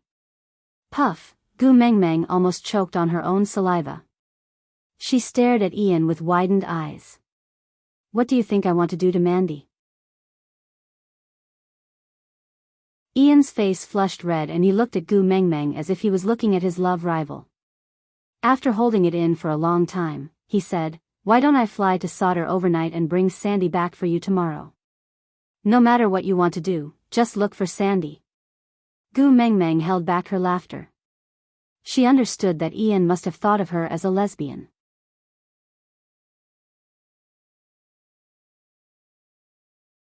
Chapter 1132. No, no. Mandy hurriedly shook her head and instinctively struggled out of Ian's embrace. She squatted down in front of Gu Mengmeng and looked straight into her eyes. Afraid that she would misunderstand, she explained, you are the great messenger that I admire the most. How can I not like you? Gu Mengmeng glanced at Ian with a sly and provocative look, like a mischievous child playing a prank. So, do you like me? Gu Mengmeng asked deliberately. Mandy nodded without hesitation. I like you, of course I like you. Gu Mengmeng pounced forward and hugged Mandy tightly. She rested her chin on Mandy's shoulder and looked at Ian with her big eyes full of smiles. I like Mandy too. I like her very very much, Ian nodded. Ian was going crazy but could not do anything to Gu Mengmeng. Elvis held on to the back of Gu Mengmeng's collar and pulled her back into his arms. He said calmly, you look at her more than you look at me. I am jealous. Gu Mengmeng giggled and held Elvis's face with both hands. She kissed him and said, all right, I will stop fooling around. Let's eat. It was mainly because Ian's angry look was too interesting. Otherwise, Gu Mengmeng would not have teased Mandy like that. But, Gu Mengmeng had never thought that she would be mistaken as a homosexual one day. Did Elvis and Leah also have such subtle feelings when she fantasized about them in the past? Leah seemed to be alright, but Elvis seemed to explode at the mention of such things. He would definitely not be able to accept it. Compared to the two of them, Gu Mengmeng felt that her acceptance level was rather high. It was not real anyway. It was just fooling around. After settling the proper business, Gu Mengmeng did not have much interest in fooling around with the entire tribe. After all, according to tradition, what was about to happen next would not be harmonious. It was almost winter and the males naturally wanted to fight for the last chance to confess to the females they admired. Not interested in watching everyone clap for love, Gu Mengmeng left early and returned to the cave. Not long after, Mandy also found an excuse to leave. She circled around the area and headed to Gu Mengmeng's cave. Ian followed closely as if guarding against thieves, as if he was afraid that Gu Mengmeng would eat Mandy up. Gu Mengmeng could not be bothered to argue with him and just sprawled lazily by the stone table. When she saw Mandy, she waved her hand and gestured for her to sit over. After Mandy sat down, Leah carried a big pot of meat to the table. My Mengmeng cannot eat too much barbecued meat. She will have a nosebleed, so I came back to prepare a special stove. If you can still eat, why don't you accompany my Mengmeng to eat some? Mandy was overjoyed and nodded repeatedly. Leah very gentlemanly took out 2 bowls, one for Gu Mengmeng and the other for Mandy. Then, he scooped 2 bowls of meat for the 2 females to chat while they ate. Gu Mengmeng didn't beat around the bush and said directly, Mandy, I called you here today because I want to drag you down with me to do something bad. Mandy looked at Gu Mengmeng as she ate. Alright, what are you doing? Gu Mengmeng chuckled. Perhaps this was the effect of idols? This Mandy, she actually agreed first before asking what it was about, because of her admiration. She felt that idols were extremely beautiful even when they scratched their feet. Fortunately, she was not a bad person. Otherwise, even if she were to be sold, she would still be counting the money.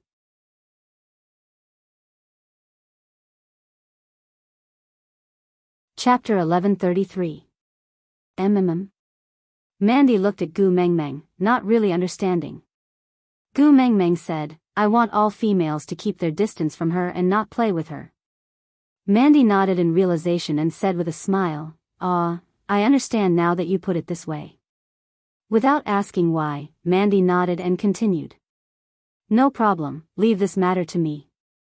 Before sunset tomorrow, I guarantee that none of the 16 valued females will bother with her. Gu Mengmeng chuckled approvingly. Then, she added. But you can't let anyone know that I am the one who ordered you to do this. Mandy nodded. No problem. Gu Mengmeng scooped another bowl of meat for Mandy. Eat more. Mandy replied and ate a few more bowls.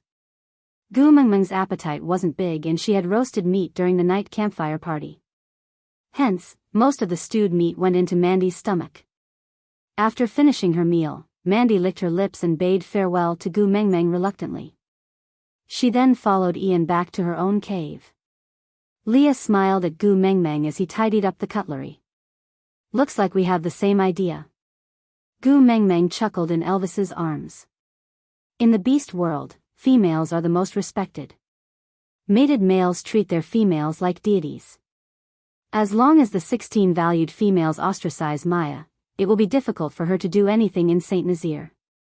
After all, half of the people in Saint Nazaire are males from the 16 valued females. The other half are their pursuers. Without anyone to cooperate, Maya can't do anything. Leah continued Gu Mengmeng's words with approval. Gu Mengmeng nodded. I never thought that Maya had a problem before, so I didn't think so. Now that I think about it, Nina was really wronged. Her domineering personality was at least 80% due to Maya's incitement, right? I even thought that Maya was the one bullying Maya and that Maya was the type to swallow her anger. I didn't expect her to be the other way around. Leah rubbed his nose. It was rare for him to feel guilty. After all, he was the one who allowed Maya to incite Nina. Elvis could tell that Leah was feeling uneasy, so he interrupted. Do you really think Mandy can order those females around? I think they're also fighting each other openly and covertly. They don't look like they'll be obedient. Gu Mengmeng smiled and said, give them a common enemy and they will naturally unite. Actually, Elvis did not quite understand what Gu Mengmeng meant, so she explained, humans have a crowd mentality. When everyone did this, it became a matter of course. Even if you felt that something was wrong, if you didn't do it, you would become an anomaly. This would make people very uneasy, and they would compromise with themselves. In the end, they would go with the flow. In order to prove that he wasn't an anomaly, he suppressed the uneasiness in his heart and went even further than ordinary people. Elvis did not understand, but Lee's smile deepened. He even stopped washing the dishes and sat beside Gu Mengmeng, attentively listening to Gu Mengmeng's analysis. Gu Mengmeng had a feeling that the great Gu hoodwinking lecture was about to start again.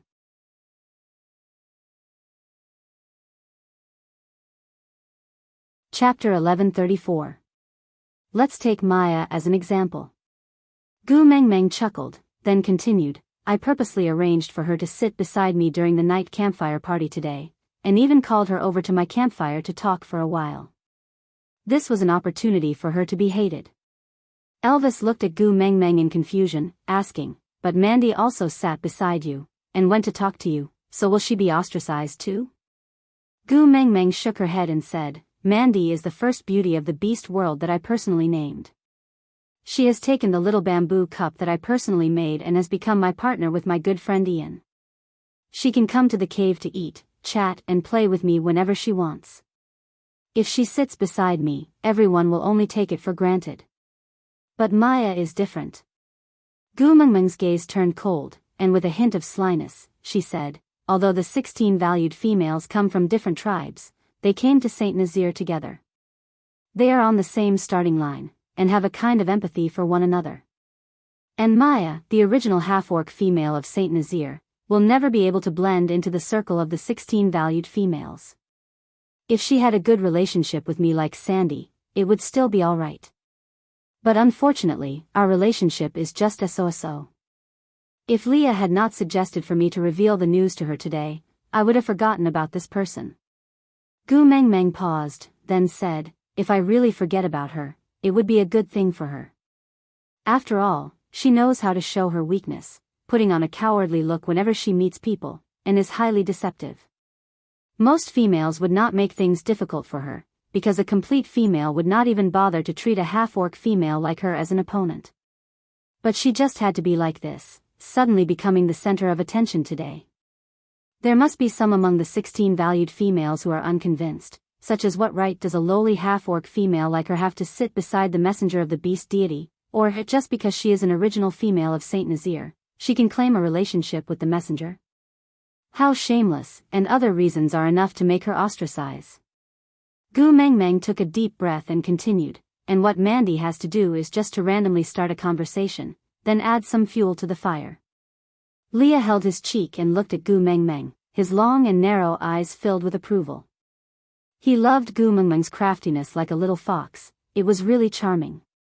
Lusting after her radiant look, Leah continued asking, are you so sure that those females will only target Maya and won't implicate Mandy? Gu Mengmeng nodded without a doubt and said, girls will not be jealous of Fan Bingbing's beauty, but they will be jealous of Wang Erhua from the class next door who has lost another 2 kilograms, and the neighbor Zhao Xiaomei's newly removed double eyelids are especially beautiful.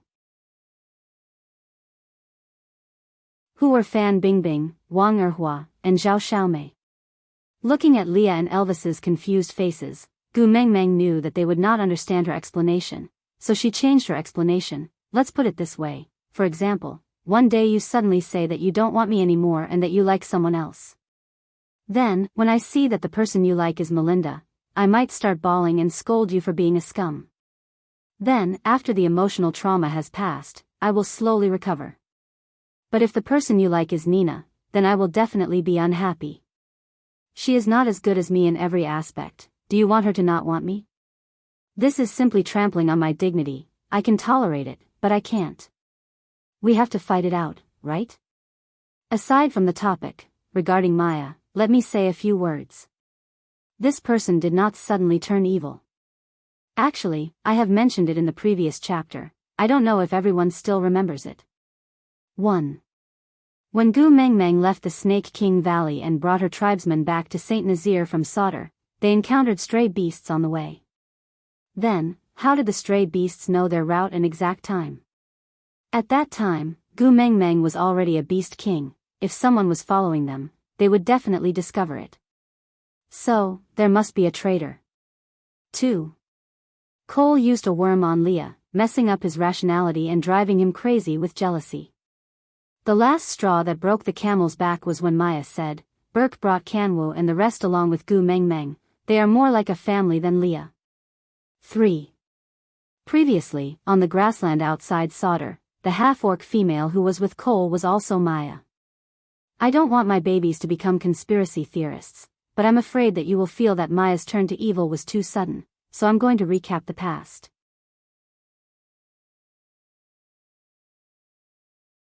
Chapter 1135. Li's face darkened. He looked at Gu Mengmeng and asked, So, you were crying and throwing a tantrum back then not because you were sad about leaving me, but because you felt indignant about losing to Nina? Am I right? Gu Mengmeng did not react in time and could not keep up with Li's pace. She was stunned for a while before she understood that her analogy had struck an old wound in Li's heart. So she quickly smoothed it out and said, I was just making an analogy, I didn't mean it that way. Leah clearly did not believe her. He frowned and his long and narrow eyes were filled with desolation. The words, I am sad, were clearly written on his face. Gu Mengmeng did not know whether to laugh or cry. How long had it been? Sigh, the speaker did not mean it, but the listener did. Gu Mengmeng held Li's face and kissed it. She said, Then I won't use Nina as an analogy. I'll use Maya, alright? If you abandon me because of Maya, I will definitely be indignant. Leah looked down and twisted his fingers. He pursed his thin lips and said, You still blame me, right? Because of that, you have a knot in your heart, so you don't believe me anymore, right? In your heart, you can't get rid of the fact that I abandoned you, right? Gu Mengmeng face-bombed. Why did she feel like she was making things worse? Why was she coaxing him making things worse? No. Gu Mengmeng held Li's face with both hands and wanted to explain. Leah raised his brows slightly and choked with emotions. He said, You don't have to deny it. I understand. Who asked me to be the one at fault back then? Gu Mengmeng said, No. Leah turned his head to the other side and looked like he was about to cry. He looked extremely wronged. Gu Mengmeng saw that she could not coax him anymore. So she narrowed her eyes and quickly pinched Li's ear. She said, Yes, I was just unhappy with the show you put up with Nina. Regardless of whether it was real or fake, I can't forgive you for saying that you don't love me. So you better stay away from other females in the future. If I see you being nice to other females other than me again, I will pinch your ear off. Do you hear me? With Gu Mengmeng's roar, Leah was no longer pretentious. He looked at Gu Mengmeng affectionately and nodded his head seriously, like a Samoyed being reprimanded by its owner. He looked innocent and pitiful, making others dote on him. He took the initiative to wrap his arms around Gu Mengmeng's waist and gave her a full hug. My Gu Mengmeng is the best. I knew you wouldn't care about me. Gu Mengmeng held her forehead and heaved a sigh of relief. What kind of despicable person was Leah? She couldn't coax him, so after shouting a few times, he calmed down. But wasn't he analyzing Maya's situation just now? What was I saying? But I have to correct one thing. Leah rested his chin on Gu Mengmeng's shoulder and looked at her sideways. Melinda is not as good as you. Everyone in this world is not as good as you.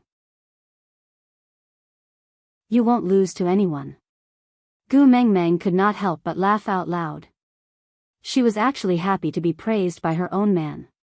Even though Gu Mengmeng felt that objectively speaking, Melinda was prettier than her. But who wouldn't want to be the prettiest girl in her man's heart? Gu Mengmeng hugged Li's head with both hands and rubbed it. Then, she continued. Yeah, you have good taste. Keep it up. Because of Li's interruption, Gu Mengmeng had forgotten to analyze this matter in detail. But anyway, the results would be displayed in front of her tomorrow. There was no difference whether she analyzed it or not. Aside from the topic, there were still 4 days before the release. Yeah, it should be around 120,000 on the first day. Babies, are you surprised? Are you surprised?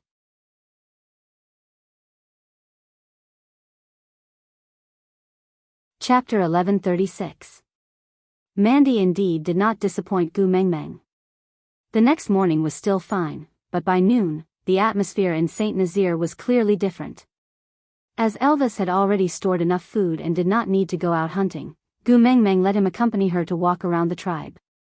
On one hand, it was to check if there were any loopholes, and on the other hand, she wanted to see Mandy's results. By the stream, the 16 valued females were sitting in a circle discussing something. When they saw Gu Mengmeng, they all stood up and greeted her in a docile manner. Gu Mengmeng waved at Mandy, who walked over with a smile. What were you talking about just now? Why are you smiling so happily? Gu Mengmeng asked even though she already knew the answer. After all, with her current hearing, she had already heard their conversation from afar. Mandy chuckled and replied, Liana and the rest took in a few new males last night and are showing us her mating marks. Yeah, Gu Mengmeng heard this just now. Liana's new partner last night, mark on her butt, to prevent Liana from lifting up her beast skin skirt to show her new mark. Gu Mengmeng spoke first. Last winter, there were 3 females in Sauter who gave birth to cubs, and 1 was pregnant with a female cub. This year, all of you must fight hard for me. Don't let others say that my 16 valued females are good-looking but useless, understand? Great messenger, don't worry. We have sufficient food this winter, and with you, the leader and the witch doctor around, we don't need to worry about being disturbed. We will work hard to mate, and fight hard for the great messenger when winter ends next year. We won't let those foxes in Sauter lose out. The one speaking was Liana. Gu Mengmeng nodded in satisfaction and said, Females are the tribe's precious resource, and cubs are the foundation of a tribe's strength.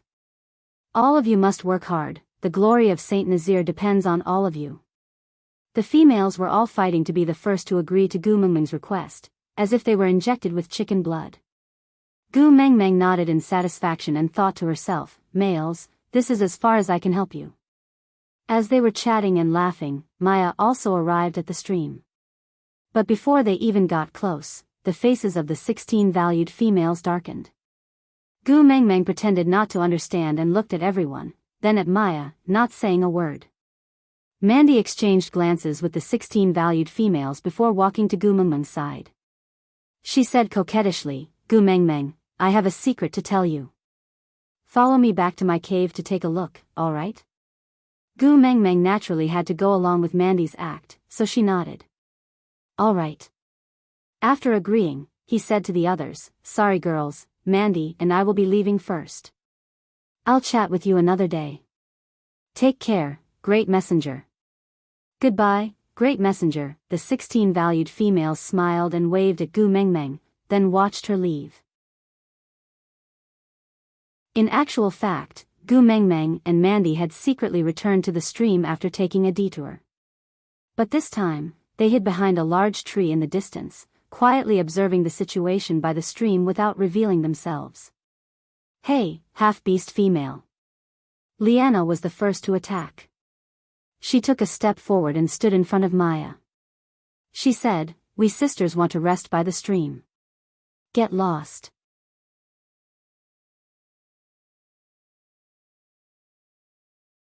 Chapter 1137. I'm also a female of Saint Nazir. Maya said timidly. Liana chuckled and crossed her arms in front of her chest. So what? We are complete females and have the right to enjoy the tribe's resources first. A lowly half-orc female like you dares to snatch from us? After Nina's death, it had been a long time since anyone in Saint Nazir talked about complete females and half-orc females. Because of Gu Mengmeng's relationship with Sandy, she was very lenient towards the half-orc females. Hence, the 16 valued females had been very restrained in the past year and had never argued with Sandy and Maya. However, the sense of superiority that had been ingrained from birth could not be completely worn away in just over a year. There was really no need to learn how to flaunt their prowess in front of the half-orc females.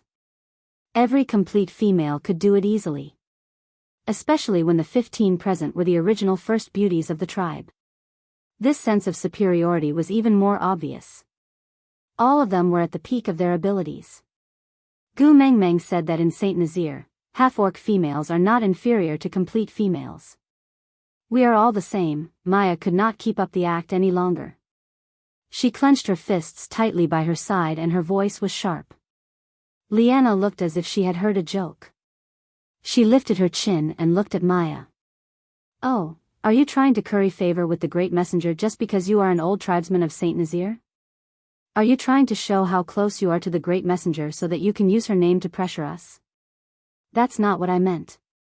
Maya felt that things were getting out of hand. Everything had been fine yesterday, but she did not know why things had turned out this way today. Her males had gone out to hunt in the morning and all of them were injured when they returned. She asked in detail and found out that they had been bullied by the males of the 16 valued females. Not only had they snatched their prey, they had also severely injured them. Although Saint Nazir had a witch doctor, the injuries of ordinary males could not even trouble Leah to treat them. Hence, they could only force themselves to endure. Maya did not know what had happened, so she specially ran over to the stream to find out what was going on. In the end, she realized that these females had started to target her for no reason. All of this was too sudden. She couldn't understand what was going on. Liana did not have the patience to talk nonsense with Maya. She just took a step back and said, "Where are your males? Are they here? What do you want?" Maya looked at the 16 valued females standing in front of her, her heart pounding. Liana said, "I don't want to see you here. You can either scram immediately, or let your male come out and compete with our male. The winner will stay." As soon as Liana finished speaking, the 16 valued females gave their partners a meaningful look, and the accompanying males gathered in unison.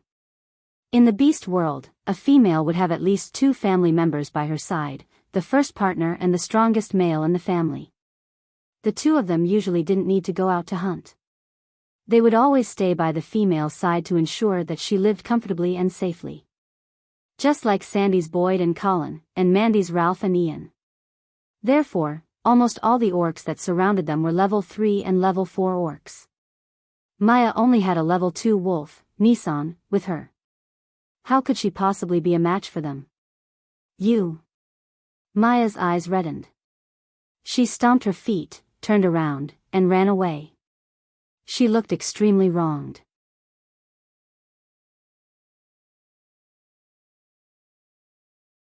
Chapter 1138. Liana snorted coldly. "Do you think we can hide our little tricks from the great messenger?"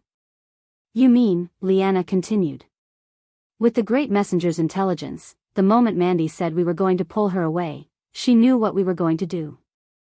If the great messenger wanted to help that half-orc female, she could have stayed or asked her to leave with her.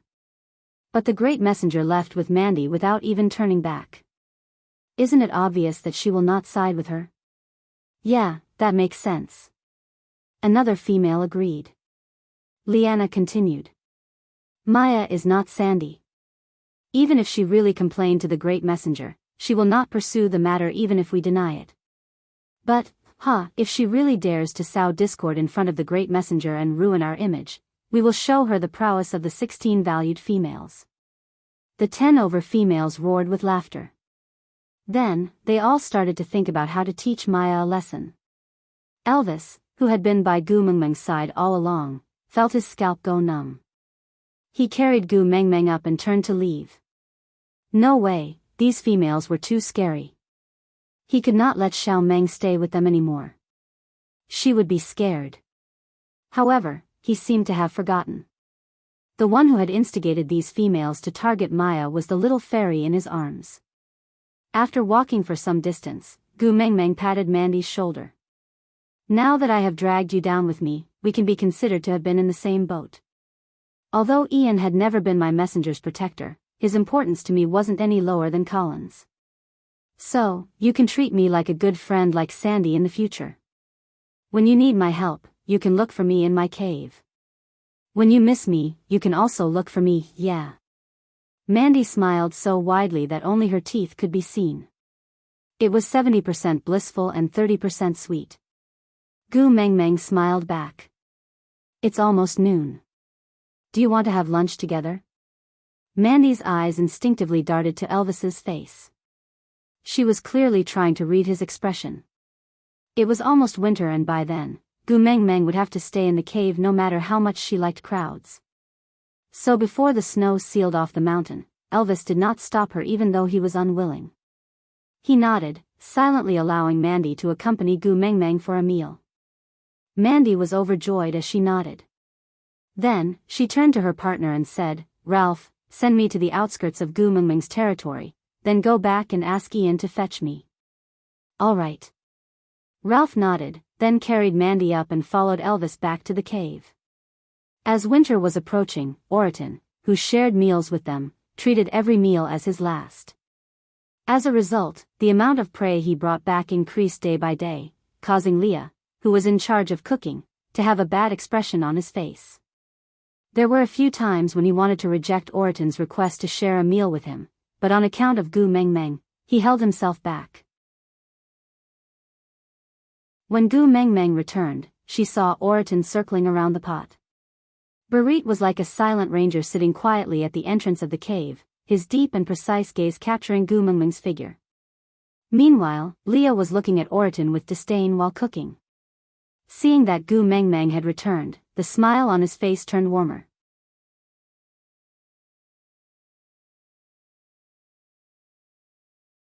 Chapter 1139. TSK. Leah was speechless as he shook his head in amazement.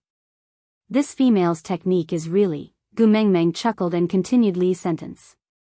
There is no smoke on a woman's battlefield, but it is far crueler than a man's. Leah nodded in deep agreement. Just hearing Gu Mengmeng's plan to deal with Maya from the 16 valued females was already enough to make Leah gasp in amazement.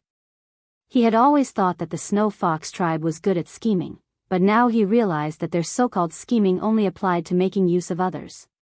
They would only act after obtaining benefits, so as long as they followed the lines of benefits, they would always be able to find clues. Even for a pervert like Cole, there were still benefits to be gained from guessing people's intentions. But when the females were ruthless, they would simply harm you, without any benefits at all. Their motives were so pure that it made one speechless. So much so that it was impossible to deduce the course of events from the conclusion, because the final outcome would be someone's misfortune, and no one would gain anything from it. Leah facepalmed as he thought about it. He suddenly felt that those accidents that he did not take to heart in the past were not so simple. Gu Mengmeng did not say much and just continued eating from her bowl. With the 16 valued females taking care of Maya, even if I am not in Saint Nazaire, Maya's days will not be too boring. He would not have the time and energy to obstruct Gu Mengmeng's actions. Mandy finished the meat in her bowl, then looked up at Gu Mengmeng. Gu Mengmeng, there is something I feel I should tell you. Gu Mengmeng looked back at Mandy, inquiring with her eyes. Mandy said, when I went to meet the 16 valued females this morning, I purposely raised the topic of Maya and heard something strange. Gu Mengmeng replied with a single syllable, indicating for Mandy to continue. Mandy continued, during the rainy season last year, there were many people from other tribes who came to Saint Nazaire to snatch food. But every time there was an invasion, Maya was not in the tribe. Even though a lot of her food was snatched away, when we saw her at the end of winter, we realized that she did not lose any weight at all. Moreover, her partners were all there. What he meant was that even though Maya's food had been stolen, she was still able to enjoy a sumptuous winter, and it wasn't at the expense of eating her companion. Gu Mengmeng chuckled. She was not surprised by this outcome at all. She just exchanged a look with Leah and it was a tacit understanding. Oakley wanted to use the water source to push Sauter to the teeth of the storm to coerce Cole, so Cole used the food to drag Saint Nazaire into the water to share the risk. Since it was Cole's doing, he would naturally give Maya some pointers. After all, most of the males who had come to snatch the food were already mated. In order to prevent their own females from starving, there was a high possibility that they would kill Maya when snatching the food. After all, as long as Maya died, her male would be devoured by the mating contract.